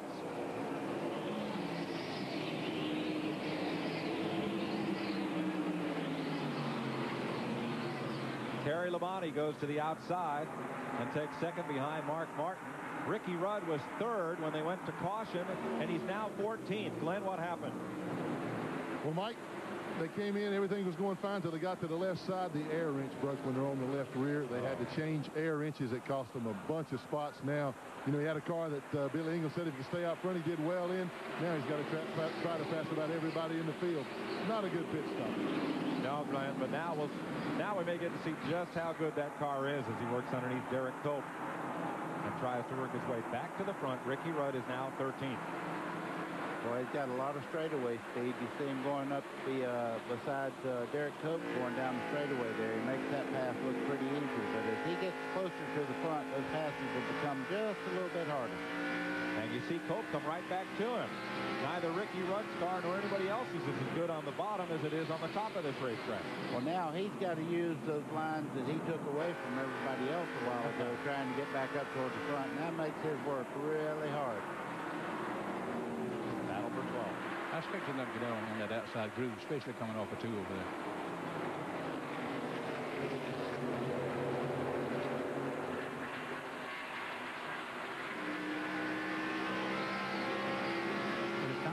Move up on the outside route when your car is working as good as his is on bottom. Todd Bodine is back in the race. Woods Mock and crew have repaired the factory stores for it, and Todd rejoins the field several laps down. Ted Musgrave, Kyle Petty. Kyle's car is working very well today. You see him on that lower line. Now watch this car, Musgraves, come off the corner here. He'll gain almost a car length. Well, not quite. He didn't have the line to come off very strong. I think the 42 of Kyle Petty was going to come on over anyhow, so he checked up just for a second. Right behind him, Rusty Wallace. Now, as you look at that gut green on Kyle's car, you won't have to see that next year. They announced yesterday that Coors Light would be Kyle's sponsor. The car is going to be silver and with rocket red numbers. Silver bullet. I bet they're hoping it'll be a silver bullet, because they've had a tough year this year, but they have the ingredients to turn that thing around. Kyle Petty's a good race car driver, and the crew is certainly good. Yeah, we'll hope they don't have to recycle too many of those cans. A little further forward, Sterling Marlin, Bill Elliott, Jeff Gordon, third place. Well, Jeff's car is really working well. His hands are almost motionless in the corner there. Once he makes that initial cut, that car is handling so well.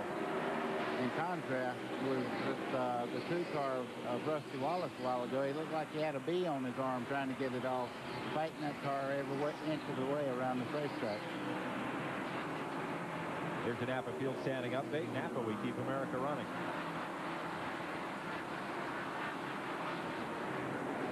Had a lot of calls on our 800 toll-free number. What will Bill Elliott's car number be next year? He has requested that Harry Melling give up number 9. And we're told that if that does not happen, that Elliott's number will likely be 94. The car numbers are the property of NASCAR. And after NASCAR, the car owner, the driver, does not have any right to the car number.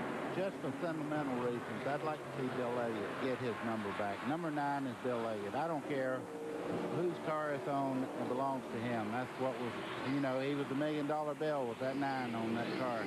Should go back to Dawsonville. Yeah, but going back to Harry Melling to try to get that number back is like trying to go back to your ex-wife and get a lamp back long after the divorce. 131 laps are complete here at Phoenix. Mark Martin leads Terry Labonte, Sterling Marlin, and Bill Elliott.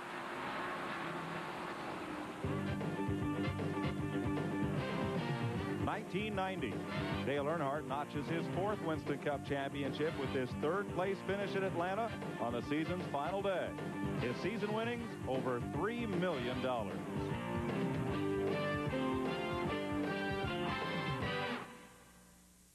The 94. Welcome back to Phoenix on the Slick 5500 as you look at that winding back straightaway and down into turn number 3. Mark Martin's lead on Terry Labonte with just a couple of car lengths. So you back from the lead. Quarter second back to Labonte, 3 seconds to Sterling Marlin, who has Bill Elliott and Jeff Gordon in tow.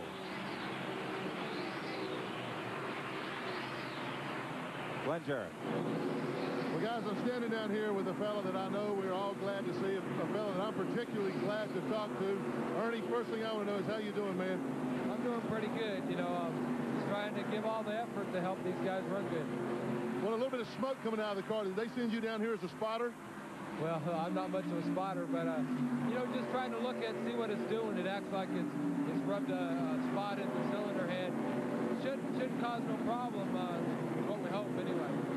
Well, Ernie, earlier this week, it was announced that Jeff Bodine has decided to donate the $30,000 Bush Pole Award to a charity, to your favorite charity.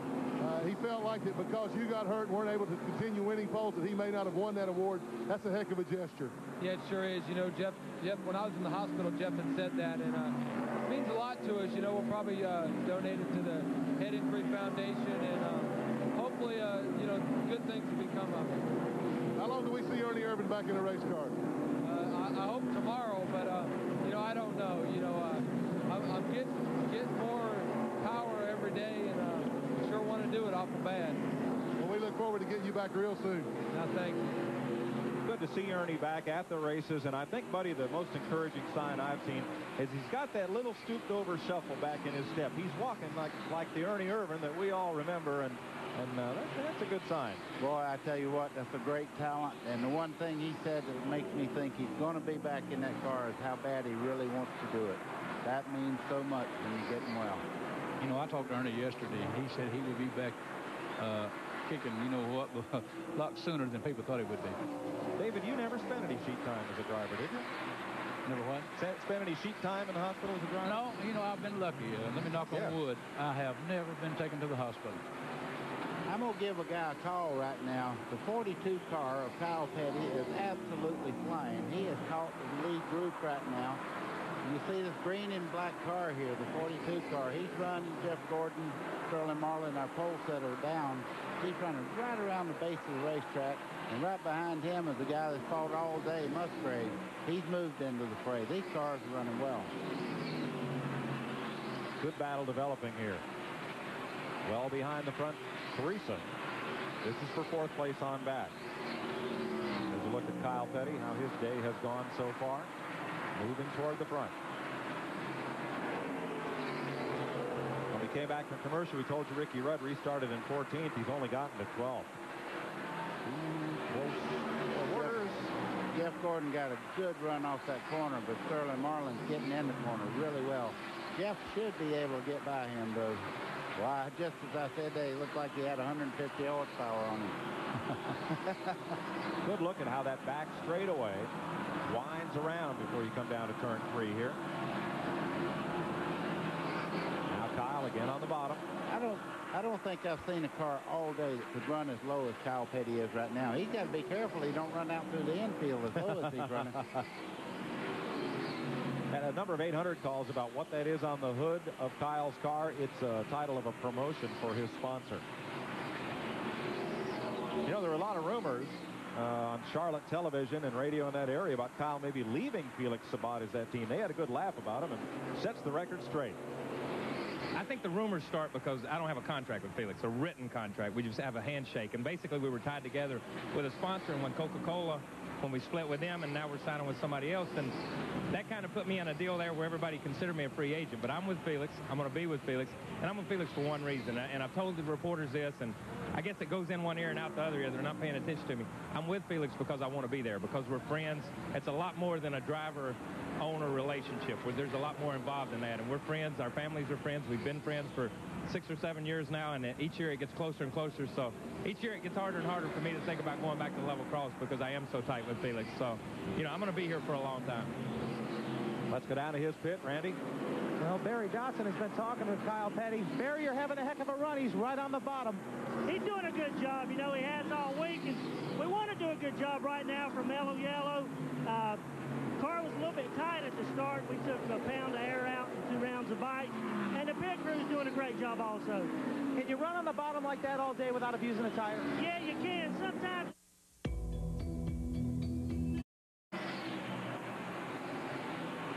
TNN congratulates Wayne Anderson, champion of the Featherlight Modified Tour of NASCAR.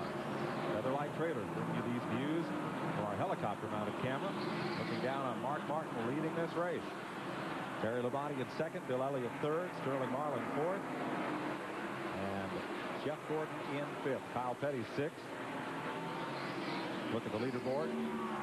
Ted Musgrave, Darrell Waltrip, Bobby Hamilton, and Rusty Wallace.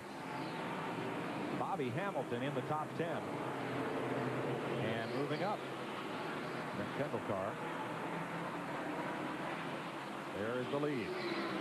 Yeah, you look at Mark Martin, every time he looks in that mirror, all he sees is that big yellow cornflake box in the mirror there. I tell you one thing right now, Terry Labonte's tough. All right, let me suggest, folks, one thing about the 800 number is we ask you please not to call and ask us questions about advertisements and sponsors.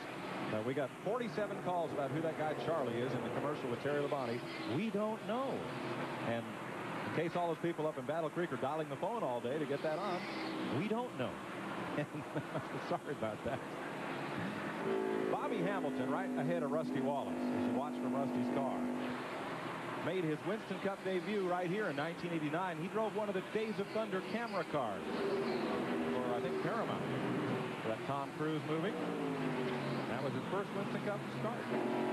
You know, a long time ago, he drove the 8 cars, which Wallace is driving now. Kenny Wallace is driving in bush racing, and I tell you, he won some races. This guy's got a lot of talent. I think he's going to do a good job with Felix Sabates. He's the team running car to Kyle Petty. On the move, Bobby Hamilton moving forward. Now in the top 10. They're riding with Rusty as they pull up on Ron Hornaday, and that's Spears Manufacturing, number 76, number 2 point man of the Winston West Series.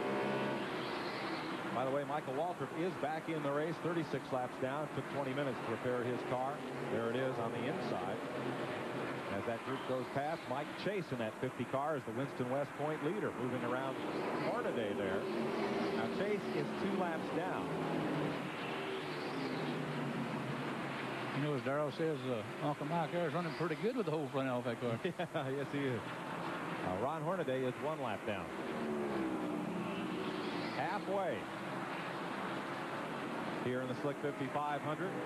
Next to last Winston Cup race for 1994. You know, you're talking about Michael Waltrip running around there with that car with the front end off and on.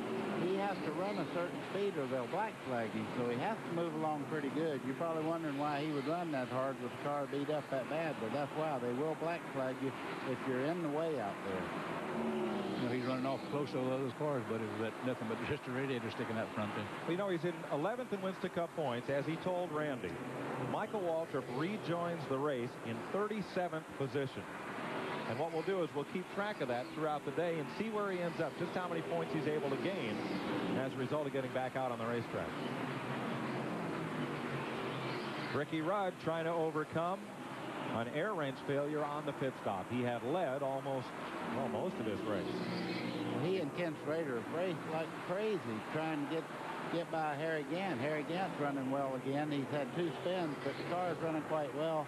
And they've been hooked up there. You see Bobby Labonte running 4th place there in that group of cars, in the 22 car. All these guys are running about the same speed right now. Just behind them is Dale Jarrett. They made some adjustments on that car, and he seems to be running a lot better than he was just before the last stop. Labonte just behind him. Ricky Rudd's got a lot to be happy about in his rookie year as a car owner. Well, we're not battling for the championship right now for sure, but we are in an awful tight battle right now. We're currently 5th in the Winston Cup points, and we've got a shot at finishing up as high as 3rd, but could slip back to as far as 8th. And for our team, the financial side is one part of it. We can definitely use the extra money in the startup year like we've had, but also the prestige factor, knowing that we've come in with a Stide Ford operation and been able to finish in the top 5. If we can end the season in the top 5, forget the financial between 5th and 6th. 5th just sounds a lot better. We're really shooting for it. Rudd right now is in the middle of a shootout with Bobby Labonte, Kenny Schrader, and Dale Jarrett. Boy, that car Bobby Labonte's is really hooked up. He went right by Ricky Rudd. Ricky run off and left everybody right at the first rate, but he can't go that well right now. Here are the position of the point leaders. Earnhardt, of course, is out of the race. He has sewed up the championship. Mark Martin leads this race. And this group is about 20 seconds behind the leader, Mark Martin.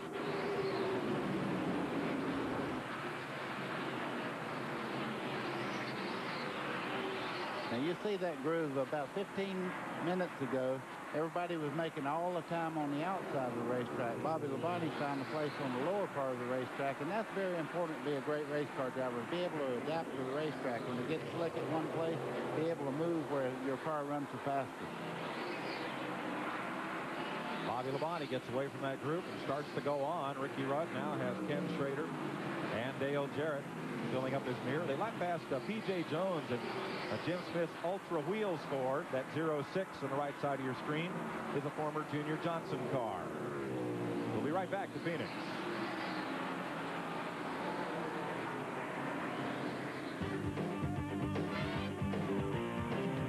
'91. Dale Earnhardt has to skirmish with Ricky Rudd throughout most of the season. Only 4 victories, but consistent top 5 finishes gave Earnhardt a 5th championship.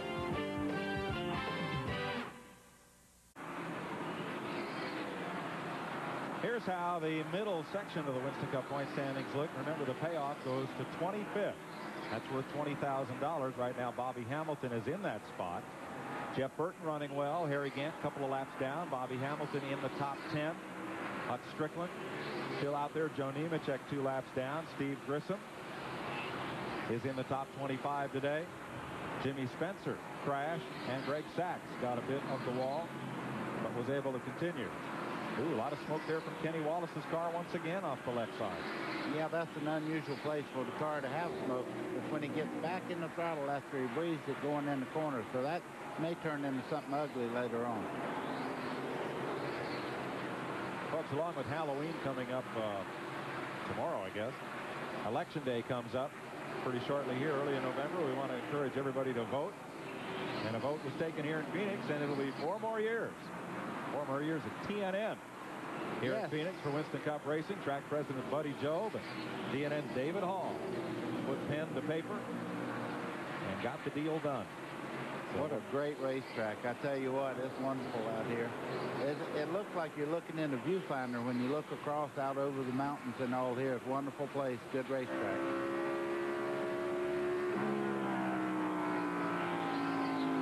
Mark Martin down into the corner. It's down to about 5,600 RPM, and then begins that long pull.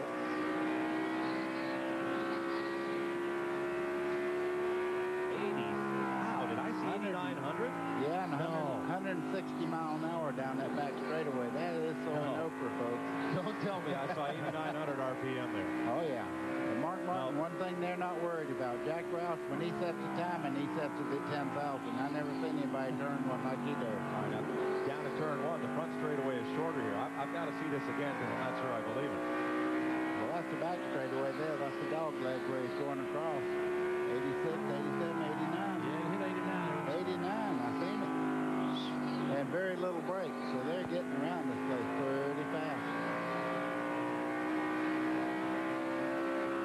Thanks to Ford Electronics for providing the telemetry that we have on board several of the cars here today and for their work throughout the season. Ooh, Mark Martin just took a big slide trying to get up around Jeff Bodine there.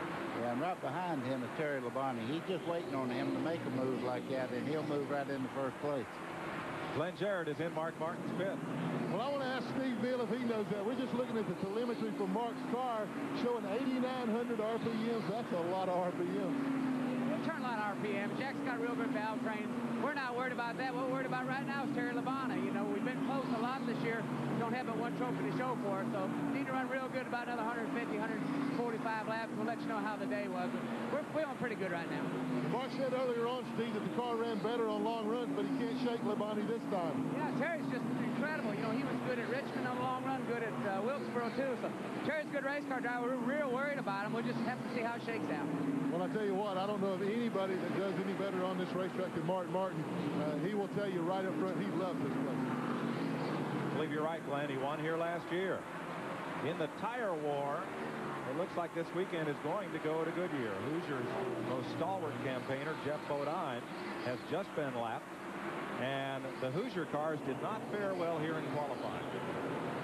No, they really struggled all the way through. And when you see Jeff Bodine go a lap down, I mean, they have to be off pretty bad. So that car has been a dominant car in the last 5 major races that we've had on TV here. Rodney from Indiana called in, wanted to know if Firestone's going back Winston Cup racing. Well, the Firestone folks are here down in Suite 306 in Turn 1, but they're going IndyCar, Indy Lights, and Bridgestone Supercar racing next year. No stock car racing, not in the immediate future, but down the road, who knows? Well, I think he'll be back into it. You have to have a starting spot. They wasn't in any of that. Now they're coming back in, and I think this will be one of their moves later on as they go. We'll see. 176 laps complete here at Phoenix. Mark Martin, Terry Labonte, Bill Elliott, Sterling Marlin.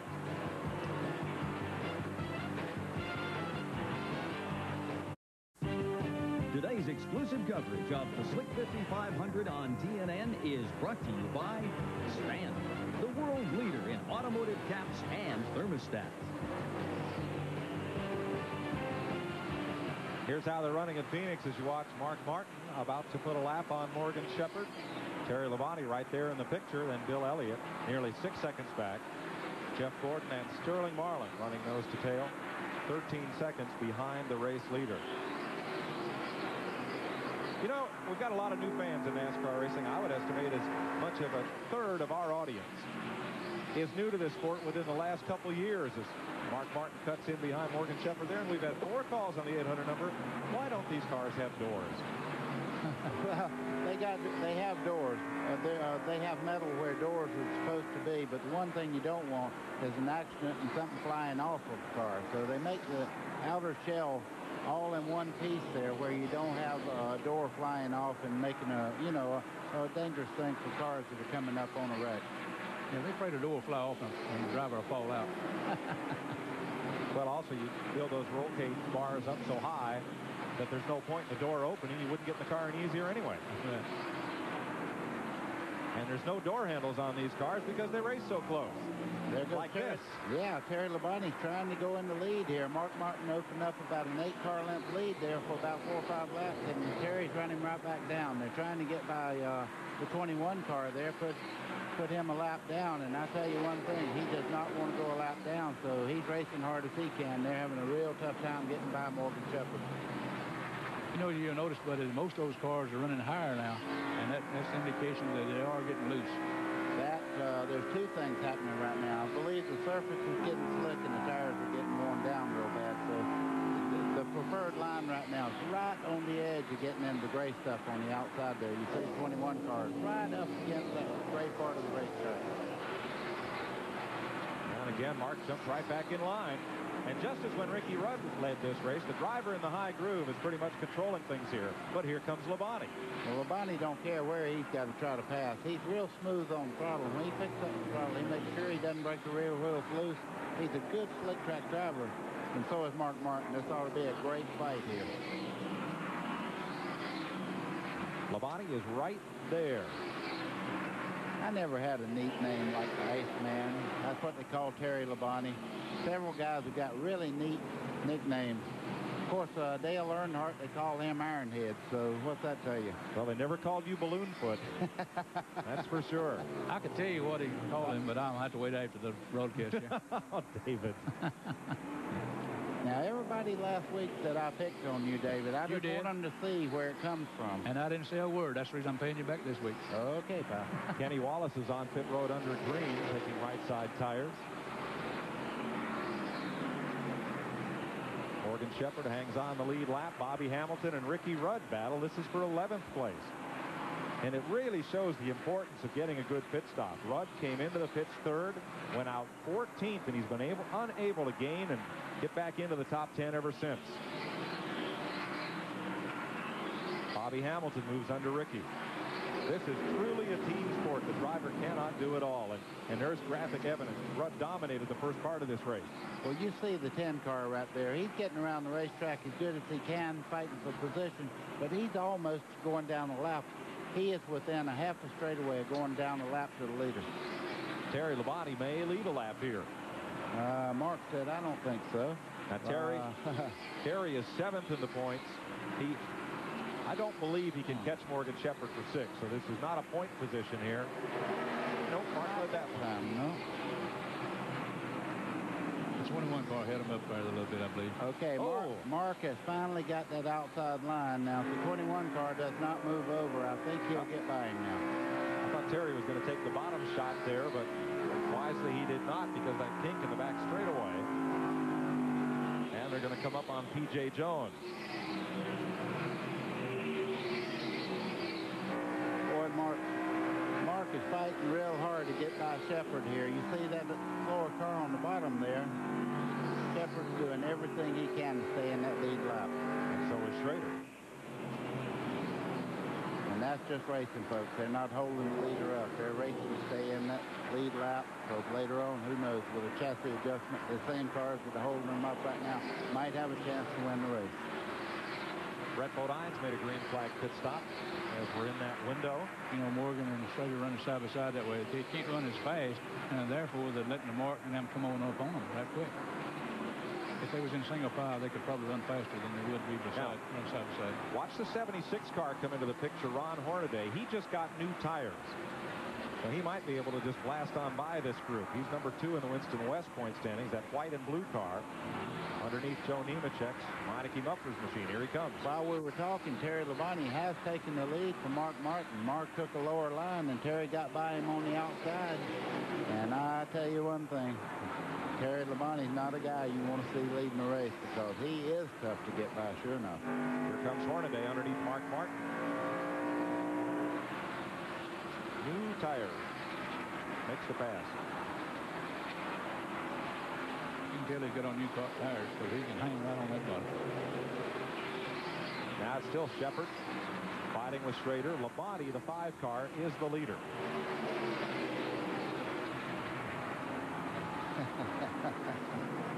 One thing about it, as long as they run side by side, nobody's going to pass them, that's for sure. Nope. P.J. Jones completes a pit stop, and the leaders get back to single file for the moment. We'll get back to Phoenix after this.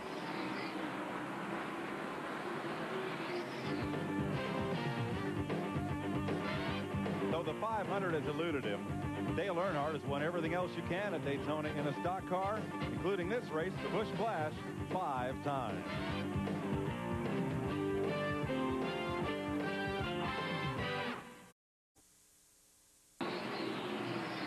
Feather Light Trailers bringing you these aerial pictures of Phoenix International Raceway. As green flag pit stops continue, Terry Labonte's been there, and Rusty Wallace is in right now. The Buddy Parrott-led crew will see some new faces in 1995. No word yet as to whether Buddy's sons Todd and Brad will follow him over to the Steve Grisham team. Brad was telling us it kind of depends on who Roger Penske and Rusty Wallace hire as a crew chief. If they hire a chassis specialist as a crew chief, then Todd might move over and join his dad. But for right now, Buddy Parrott's 2 sons are staying put with the Roger Penske organization. There's Jeff Gordon coming back out.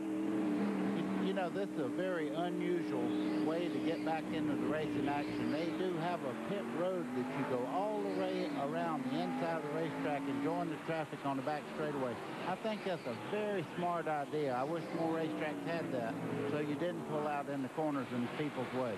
You know, I noticed on the pit stop there, Gordon and also Rusty Wallace, both of them took weight out of the car, so they were definitely too tight. Ricky Rudd is in. Oh, Rusty Wallace has been black flagged for too fast down pit road. When it goes bad, it goes bad. He's had a tough day all day today. That's one thing about Harmony. When you make a comment that everybody's splitting up, everybody's coming in, the leaders are coming down pit road right now. Kyle Petty and Mark Martin have chosen to pit at the same time at 200 laps.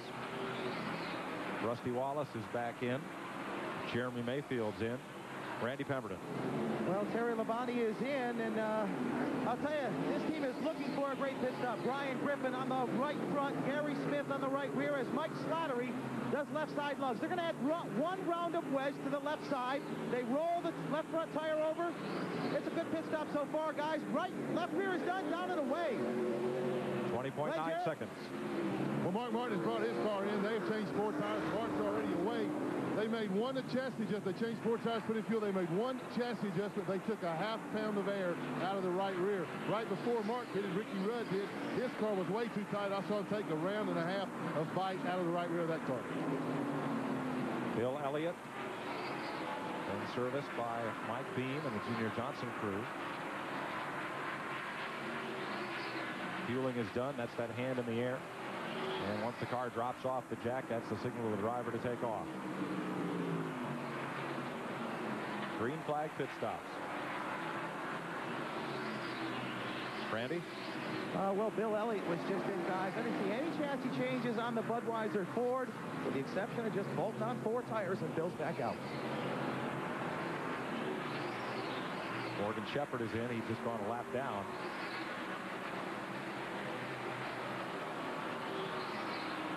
And the Wood brothers team goes to work.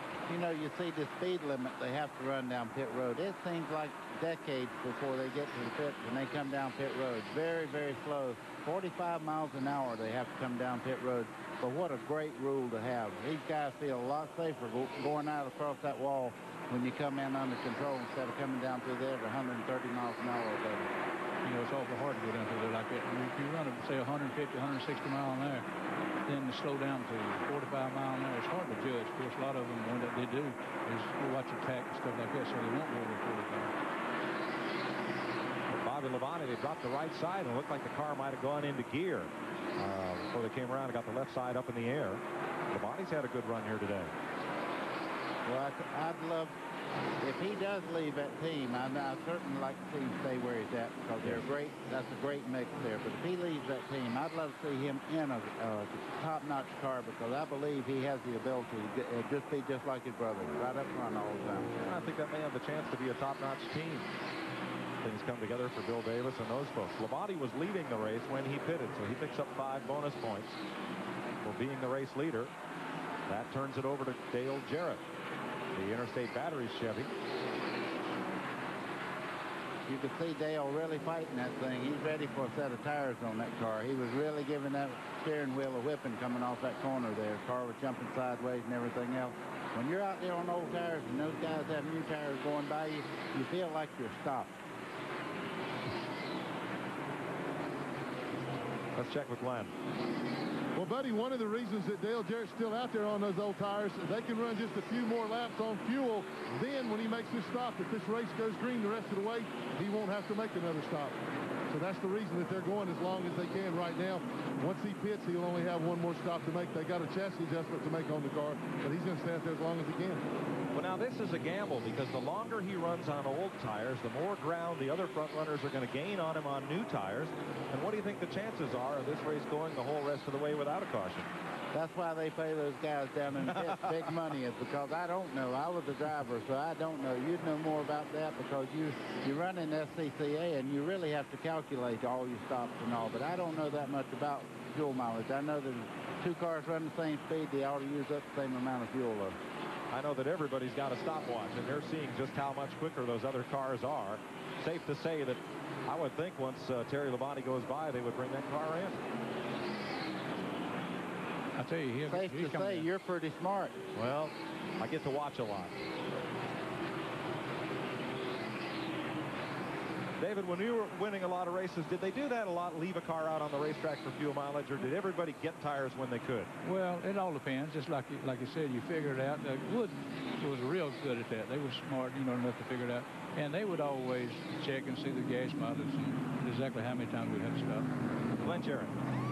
Dale Jarrett brings the Interstate Batteries Chevrolet in for the 4 tires. As I said, this should be their last stop if this thing goes green the rest of the way. All year long, this team has gotten better gas mileage. They are making a chassis adjustment. In fact, they're going 2.5 rounds, so they made a major adjustment. Haven't had the handle on the car all day the way they wanted to. Left side is down, and he's away. Should be the last stop for Dale Jarrett. Now, I'm a little surprised they used jacking wrenches on both the right rear and the left rear on that stop. Yeah, so am I. Well, they have that car balanced, and they have places marked on it where you know where to jack it up, and you can actually raise the whole right side just there on the right rear corner. We'll get Glenn to check on that when we come back. 209 laps are complete here at Phoenix. Terry Labonte has the lead over Mark Martin, Bill Elliott, Jeff Gordon, and Kyle Petty.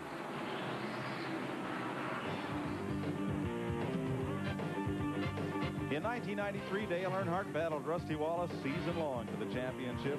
Wallace won the final race. Earnhardt the 6th championship as they honored Davey and Allen with a Kulwicki victory lap after Atlanta.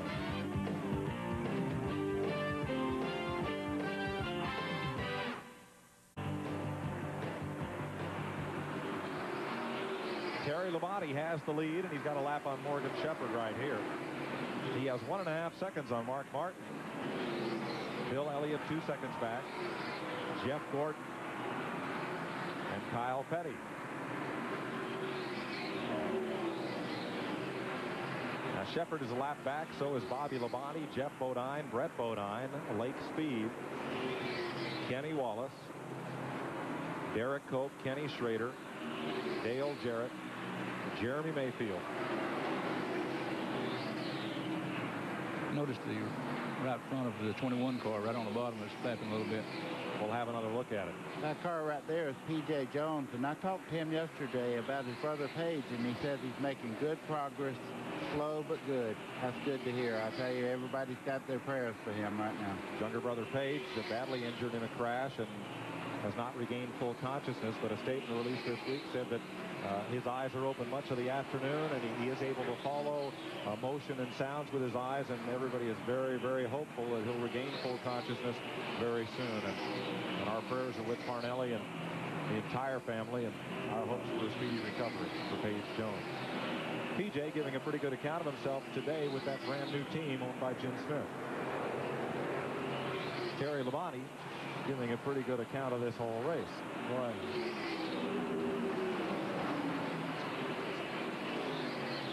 Bobby Hamilton takes one away from fellow Nashville native Darrell Waltrip. I was just fixing to say, they've done this before. They've raced for many a mile against each other. That was for ninth position there, and Bobby Hamilton got right by DW. It'll get a little tougher near the end of the race for him to keep that spot, though, I would imagine. Bobby Hamilton 25th in the Winston Cup points. That is the last paying position.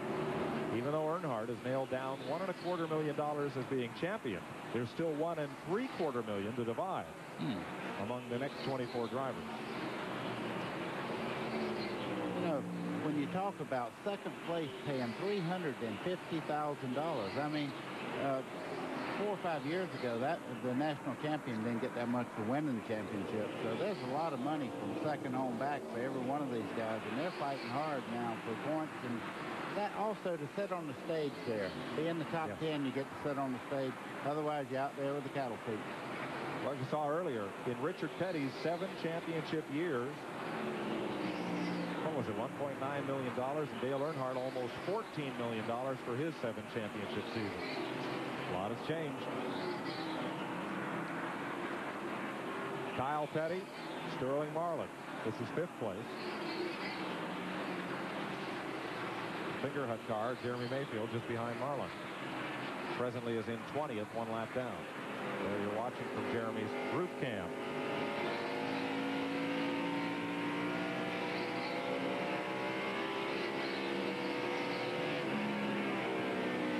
Dale Earnhardt said he was going to go practice the Monte Carlo next week at Talladega, but a lot of calls on our 800 line. No, he cannot race that car at Atlanta. NASCAR approved certain models for competition, and I don't know that they've officially approved the Monte Carlo for next year. Well, here's the thing about the Monte Carlo. They got a lot of testing to do yet. They're still working on that race car, and I'm sure it'll be approved, but right now there's a question mark of where they're going to run it and what type of racetrack it'll be suited for.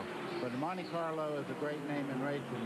When the Monte Carlo used to race, it dominated racing, and I've driven one, and it's really a neat car on the racetrack. You get a lot of downforce, so look for that car to be tough. Now, what will probably happen, even though Chevy no longer builds a 2-door Lumina, likely, based on past practice, NASCAR might grandfather in the Lumina, so some teams could continue to run that body style through the 1995 season. But the Monte Carlo is the future for Chevrolet and Winston Cup racing. Grandfather somebody in. Never mind, I won't say anything else. Pearson, you're being awful quiet, but I tell you what. I wonder why. As they come down in the corner here, Sterling Marlin is really getting after that car But you see Kyle Petty there, one of the best runs he's had all year long. That car is sticking right on the bottom of the racetrack and highly competitive right now. Kyle's acting like he's a little bit sneaky. He just wants to ease on up there a little bit. He's getting there. Kyle is in 5th place. 224 laps complete. Terry Labonte leads Mark Martin, Bill Elliott, Jeff Gordon, and Sterling Marlin.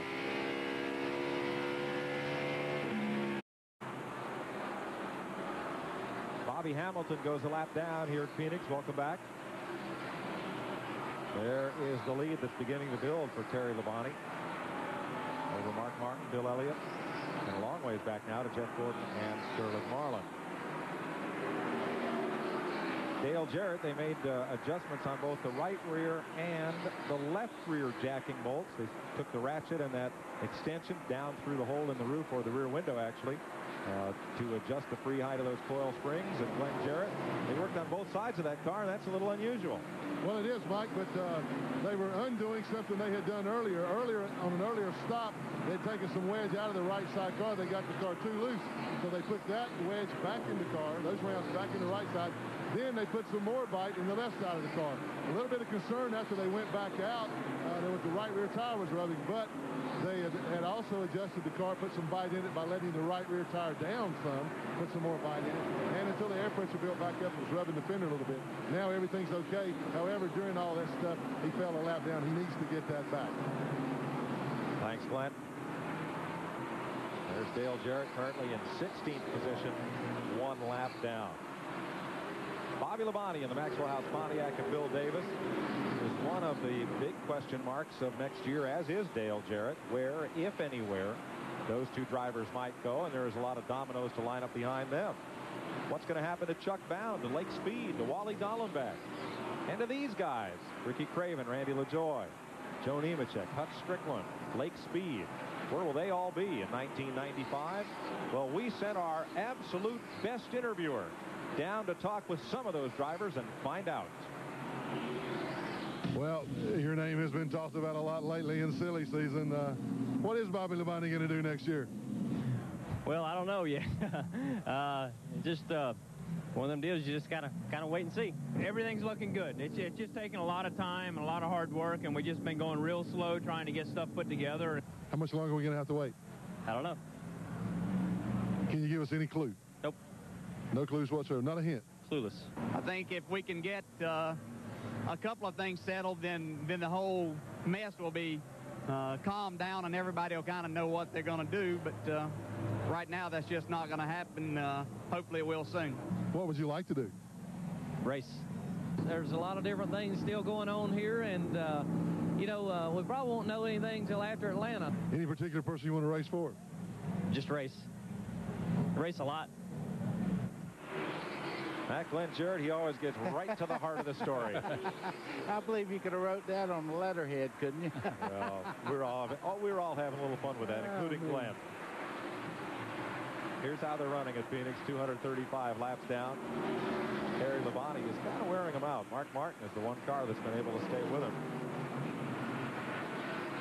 And there you see the shadows in turn 2 from the billboards.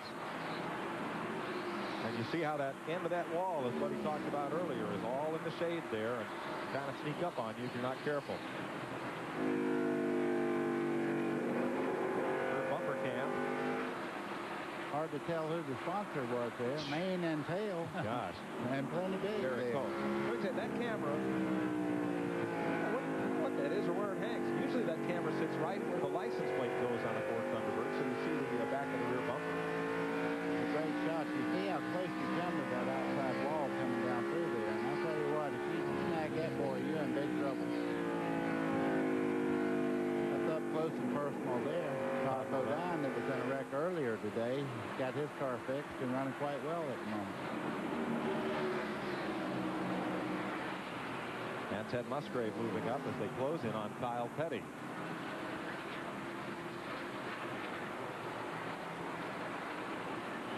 Kyle's been as high as 5th in this race. Currently running in 6th. There are only 7 cars on the lead lap, and this is the last group of those. Ted Musgrave is the last car on the lead lap at this moment. As Terry Labonte continues to race around Phoenix. We'll be back. time all winter long. The car owner standings are quite a bit different than the driver standings because of the third-place team, Robert Yates Racing. Bernie Irvin started the season for them until his accident in Michigan. And Robert still has third place in the driver standings as of right now. Now, Richard Childress owns Dale Earnhardt's car. Roger Penske, the owner for Rusty Wallace. Robert Yates, the 28 car, currently driven by Kenny Wallace. Jack Roush for Mark Martin. And Hendrick Motorsports for Kenny Schrader is fifth.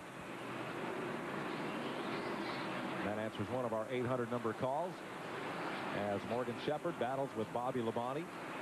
And Joe Nemechek is a lap behind these cars, as you'll see from our field summary. Had a couple of calls. Some longtime fans want to write to David Pearson, and you can do that. Write to David or any of us on the telecast at TNN Viewer Services, Opryland Drive, Nashville, Tennessee. I'll make sure they get those letters forwarded. You know, Mike, every time you look up, at 41's passing somebody, but he can't ever get his lap back. No. No, been a long day for Joe Nemechek. He is currently 6 laps down in 30th position.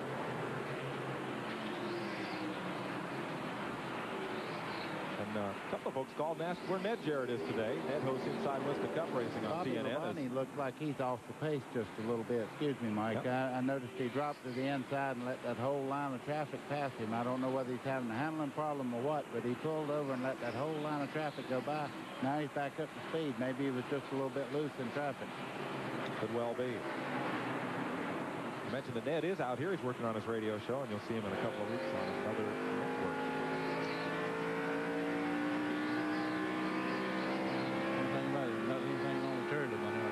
That's Jeremy Mayfield there, and you've seen the lead car from Terry Labonte there. Terry's really getting around this racetrack. He's making this thing look awful easy, but I'm sure he's out there working as hard as he possibly can.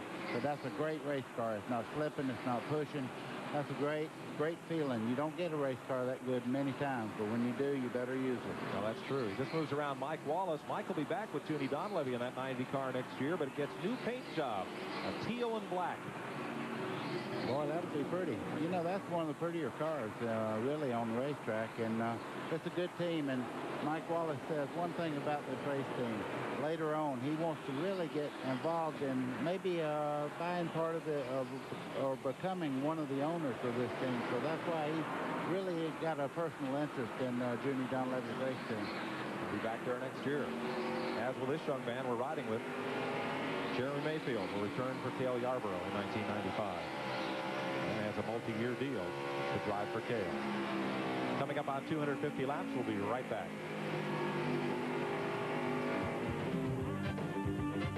1994. For the second straight year, Rusty Wallace wins the most races, but Earnhardt's consistent top finishes notch him a record-tying 7th Winston Cup championship.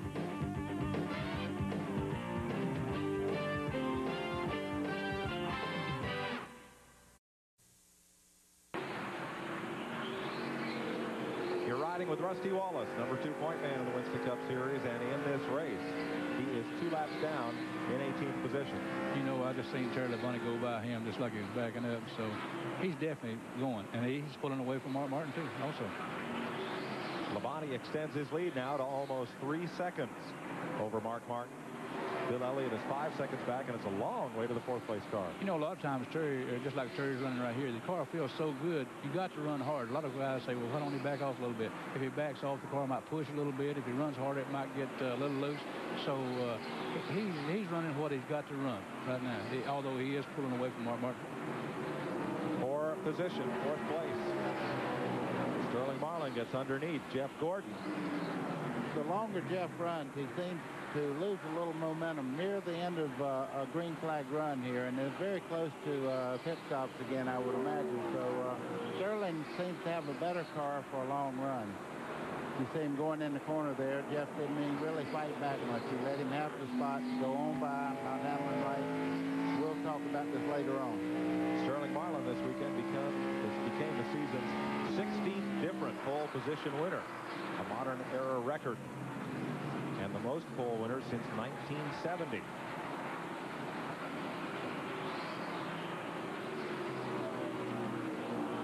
He's been in the top 11 spots all day. You know, Gordon, he said earlier yesterday that his car was running a little bit loose right in some of the corner, and I believe he's doing that again today because he's running off behind the corner. If you can get you the right side tires, just right at that ledge of that little gray part on the top of the racetrack, you can go. That's where Terry Labonte, that's where Ricky Rudd ran for the first third of this race, and it's where Terry Labonte's been. See the shadows getting a little longer there in turn number 2. Let's go down to Sterling Marlin's pit. Here's Glenn. This is Tony Glover, the crew chief, and Tony, looks like it went away from you for a little while there, but the car's running awfully well now. Well, we just got a set of tires that wasn't quite this locking, but you know, now the car's really running well. We just got one problem: we're way behind, and without a yellow to get called back up, it looks like we're racing for fourth right now. Well, still, though, the way things have been going lately for you, this is a good day. It sure is. You know, the car's running really well right now, and Sterling's doing a real nice job for us. Well, Sterling's got a lot of experience on tracks like this. Again, he's one of those guys that really loves to come out here to Phoenix, just like we do at TNN. Thanks, Glenn. Let's go back to the 10th place battle. Darrell Waltrip in the Western Auto Chevrolet, number 17. Bobby Labonte's Maxwell House Pontiac, and Morgan Shepherd in the Citgo Ford. These cars are all one lap down, and they're battling for 10th place. Very evenly matched, but everybody's got a different way of getting around this racetrack. You see Bobby Labonte actually getting on below the yellow line, getting in the corner. Morgan Shepherd's running the higher line. DW's doing what he always does. He runs the DW line around here. He's got his own way of getting around. Looks like Darrell's pulling a little bit away from them. Now Morgan Shepherd climbs the hill, but gets a good pull off turn 2. Puts Bobby Labonte behind him for the moment.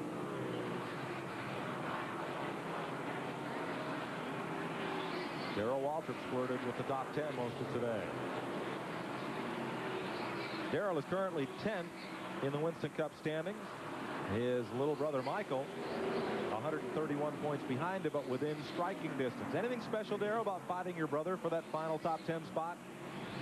Yeah, there's something real special about that. I mean, I need the money a whole lot worse than he does. I got 2 kids. He don't have any. So I'm sure that he probably hadn't considered that, but I'm going to talk to Daddy about it, and if I can get him to lay off a little bit. You know, he wrecked me at Charlotte, and I hated that. But, you know, we were running 10th, and he was running 9th, and so he wrecked me, and I ran 9th, and he ran 10th. So I guess that's called help, brotherly help of some sort. Last week I didn't do myself a lot of good, but Harry took care of him last week, I guess. A couple of races here, and we'll be all right. We get through this weekend, and I'd like to have a big enough cushion so I can do like Earnhardt and not even have to show up to finish 10th if I didn't want to. It's hard to get a serious soundbite out of Darrell Waltrip, but let's check with Randy.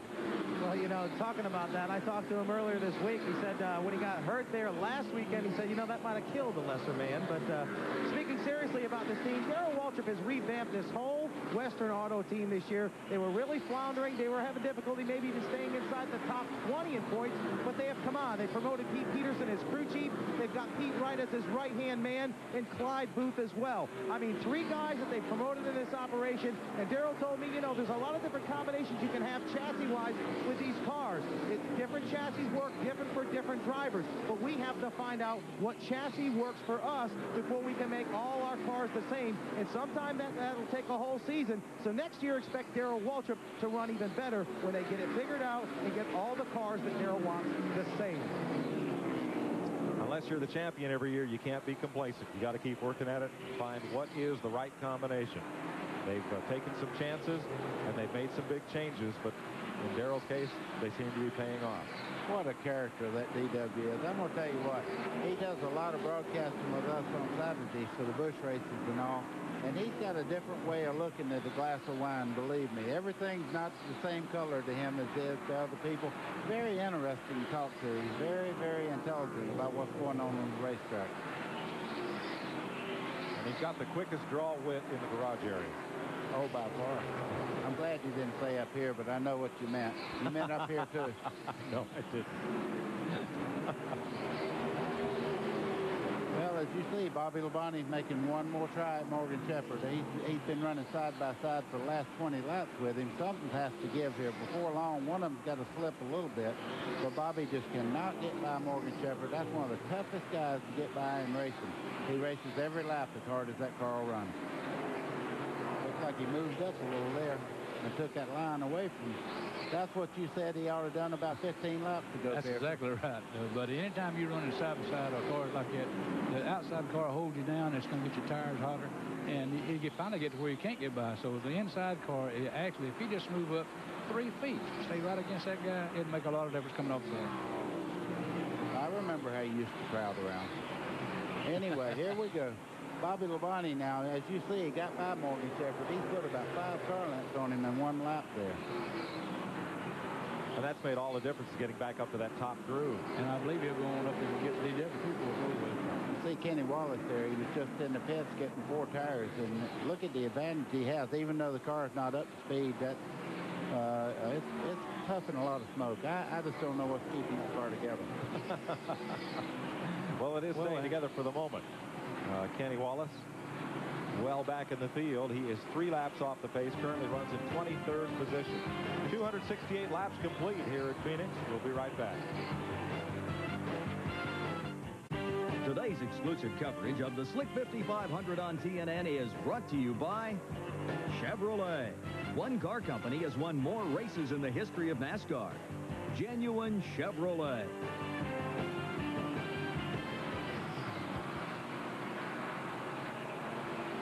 Terry Labonte has dominated the second half of this race. Now, the first 3 cars are on the lead lap, and you look back, Jeff Gordon shown as 24 seconds down, and Sterling Marlin has 30 seconds down.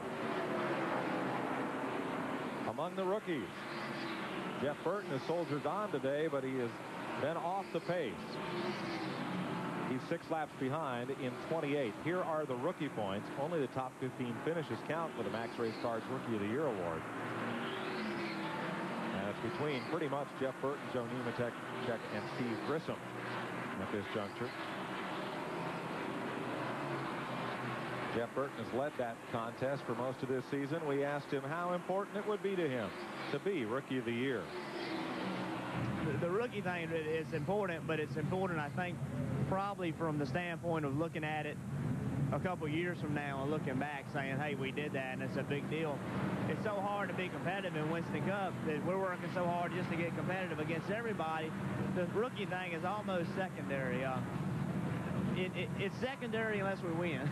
If we win, then it'll become really important. But we really, I mean, in all honesty, it's important. I wanted to win it to begin with. But more important than that is getting consistent and running up front. And if you can do that, it doesn't matter. Looks like an oil fire on Bill Elliott's car, as he's going to take it quickly behind the wall. That's coming from the engine compartment. The car is still burning. I hope he takes that directly to the fire truck, because that thing right there, he's going right by over, I would imagine that he's been told that thing's on fire. Glenn Jarrett. Mark Martin is in for his final pit stop. It'll be 4 tires, gasoline, and a chassis adjustment. There they go in the right rear of the car right now.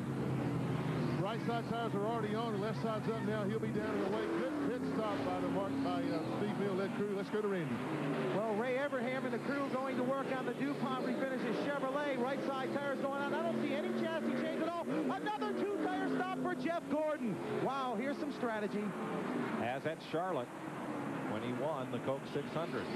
Jeff Gordon has gambled to take 2 tires to get back on the lead lap. Mike, is one big difference today. He's a lap down already, so he's really got to do something to get himself back in that lead lap, and that was their strategy for that. And I believe, Buddy, he has a lot more laps to run here than they did at Charlotte when they made that final stop. Yeah, well, what he's trying right now is to stay up enough when the leaders do come in and make their stop, that he will be back in the lead lap again by making that quick stop and maybe catch a caution, put him back in the lead lap there. You're riding with Gordon. Ricky Rudd is on pit road, making his final stop. The Tide Ford. Jeff Gordon back at speed, checks the mirror. Pit stops continue.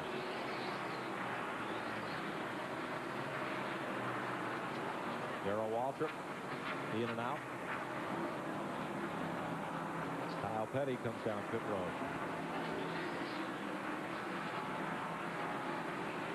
Mark Martin looking for win number 2 on the season. He won this race last year. Well, as good as that car looks, he's fading right into the sunset away from the 5-car Terry Labonte. I mean, the car looks like it's really hooked up, but he's not running like Terry Labonte is. Kyle Petty's pit stop. You know, he was getting behind. That's the reason that I guess he come on in and got his 4 tires in. See Darrell Waltrip go past there, coming out of the pits. Boy, oh boy. Being fast right now is so important. 20.3. That's a good stop.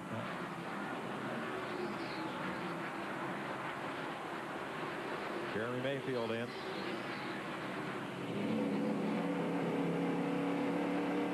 Beginning. Here's Terry Labonte coming down pit road now. 45 miles an hour is the pit road speed limit. Randy Pemberton is in Terry Labonte's pit. Randy? Well, you were certainly right about his teammate trying to get back on the lead lap. Jeff Gordon with 2 tires. Believe it or not, these guys were considering the same thing. They've gone to work on the right side. Mike Slattery is loosening. Left side lugs on the side. It's going to be a 4-tire stop. I haven't seen any chassis adjustment. It is critical for this team right now. Probably left sides are on. Down and away. It looked like a great stop. 17.9 it was. And perhaps the most important pit stop of the season for that team. It will put Sterling Marlin atop the leaderboard.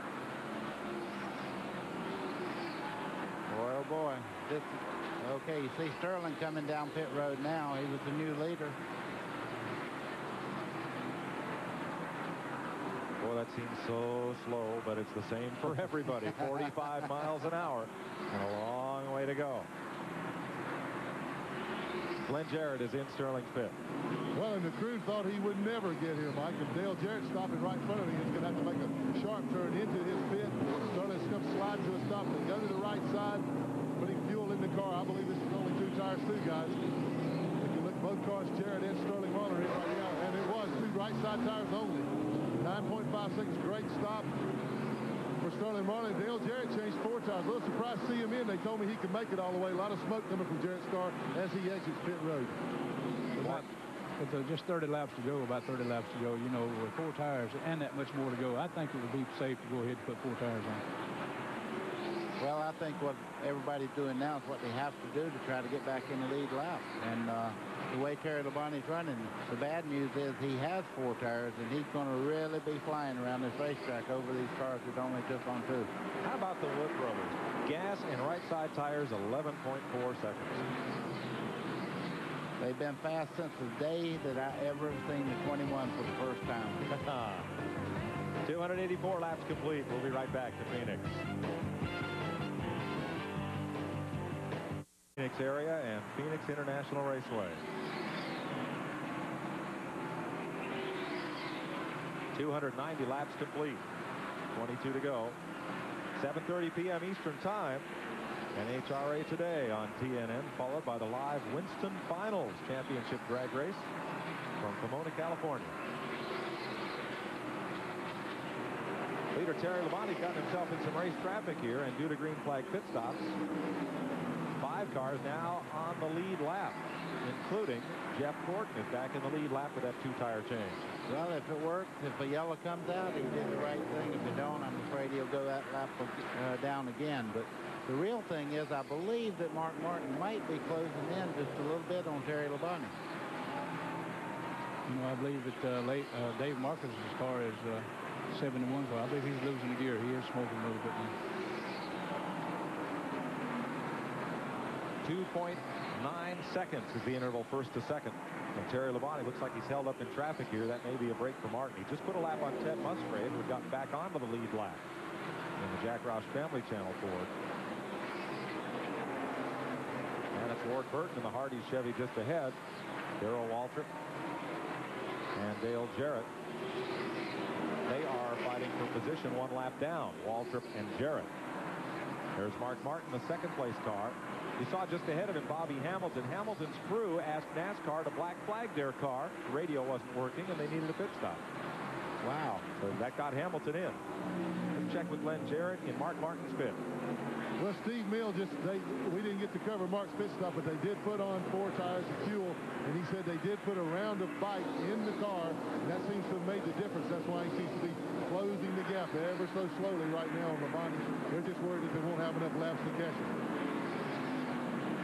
Well, Well, I think Terry's having a little bit of trouble with traffic right now. He's trying to be as careful as he can because he's got a lot of race car. And to make a mistake with that kind of lead is very embarrassing. So what he's trying to do is work his way around where Mark Martin shooting for the moon right now. He's going as hard as he can. And all that traffic has brought Mark Martin now within 1.9 seconds of Labonte. Oh, and that's music to your ears when you're out there running second and they say you're closing. That gives that adrenaline another shot and you're ready to go. Well, I believe the reason he was closing was because of the traffic. Terry couldn't get through the traffic. There's Labonte, the leader. 17 to go. This race is 312 laps on a 1-mile track. That is 500 kilometers. First to second, still 1.9 seconds, but now Mark Martin has to fight his way through that pack of traffic. Yeah, he's got to cross that narrow bridge now. He's got a lot of race cars there racing each other for position. He's got to be as careful as Terry Labonte was getting by.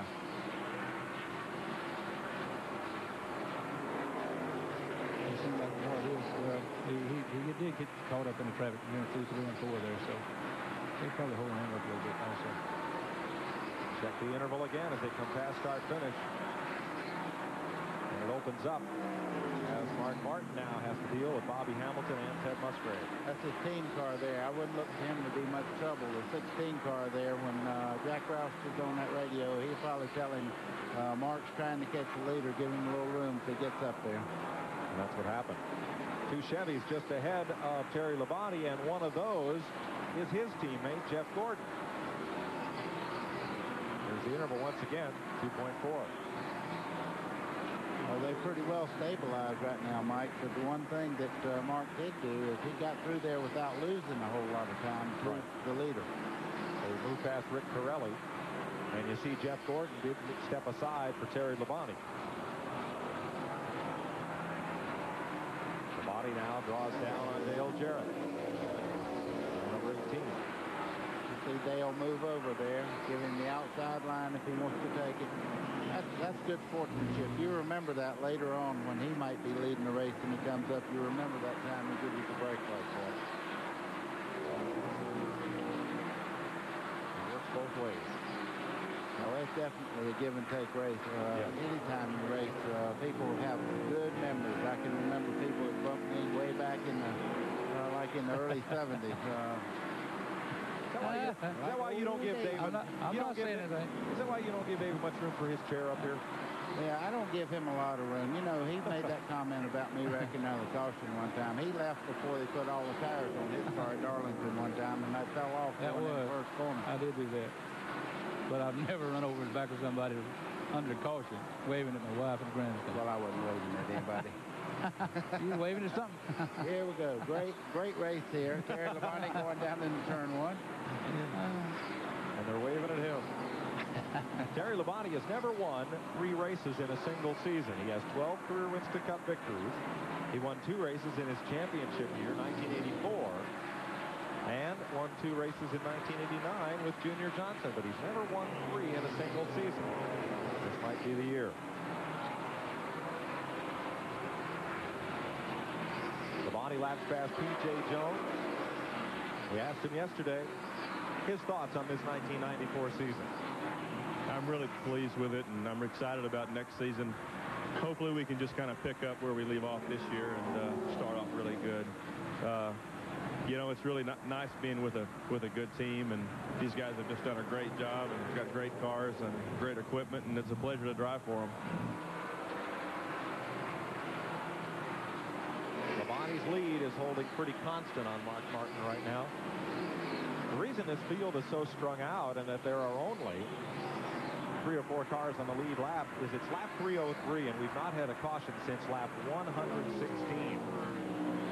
And so that strategy of Dale Jarrett's might well have paid off because there has not been another caution flag. It definitely makes a difference. Like you can tell when it comes down to like this, who's got the best crew, you can usually tell right there. It makes a difference. Green flag pit stops, it certainly does. That's what they was talking about earlier. Some of these teams have been together so long. That's just like when Richard Petty won so many championships. He had the same guys working on the car for years and years. And anytime you can do that, get real close relationship. You know, you you're a lot better off. Morris Petty, Wade Thornburg, Richie Bars, all the way back through that Petty Enterprises shop, all those light blue buildings and level cross. There's a lot of depth to that team during those championship years, as there has been with Earnhardt. Well, you named a lot of people that I worked with when I was a second driver for the Petty team, and I tell you what a great... Going over to the Petties was like going to the #1 place in the world at that particular time.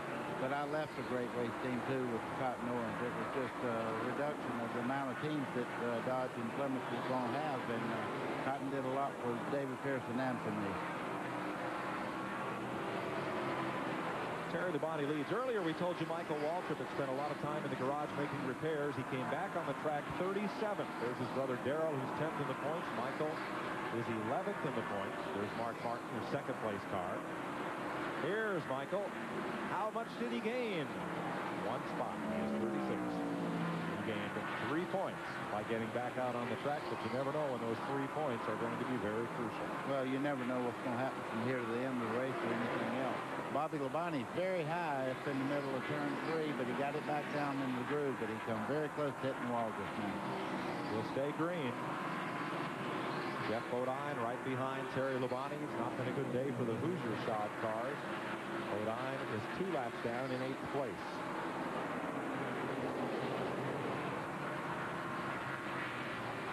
Five laps to go.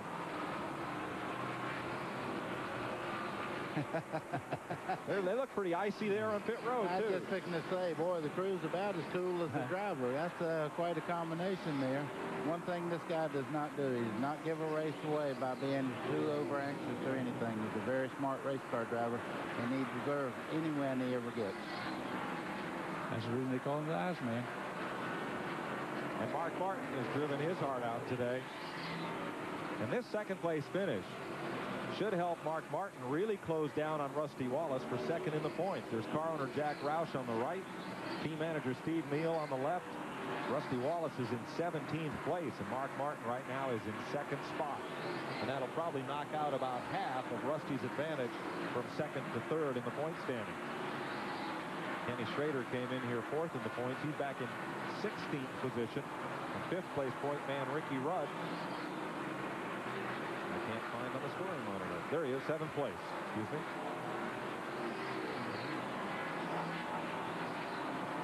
With 2 laps to go, you see Terry just going around the corner there. It looks like he's on a string here. He's right behind Sterling Marlin and put him a lap down. And that will leave just Terry Labonte and Mark Martin on the lead lap. No cautions these last 200 laps of the race. I don't think anybody's going to call him lucky in this race. I think you're going to say he did it the old-fashioned way. He earned it. He sure did. Last lap for Terry Labonte. See here whether or not Sterling Marlin will finish on the lead lap. See, if y'all listen to me, I can tell you who's going to win the race.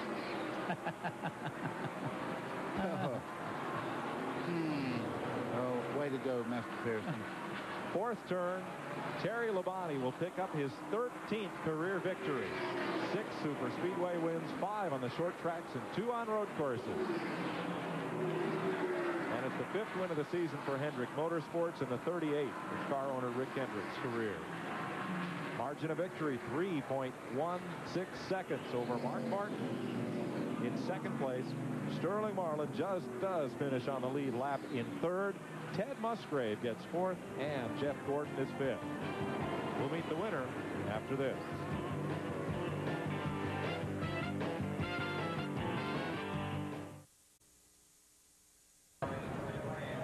Unofficially, the top 5, and I misspoke. NASCAR reporting Jeff Gordon beat Ted Musgrave to the finish line. It was very close there for 4th spot, but Terry Labonte wins it. Mark Martin in 2nd, and Sterling Marlin finishes 3rd, all on the lead lap. Split Fire Spark Plugs takes you to the winner's circle with Terry Labonte. Here's Glenn Jarrett. And Terry Labonte getting ready to crawl out of the car. Here he comes. Just taking a big drink of Gatorade to cool off a little bit. Big wave to the crowd.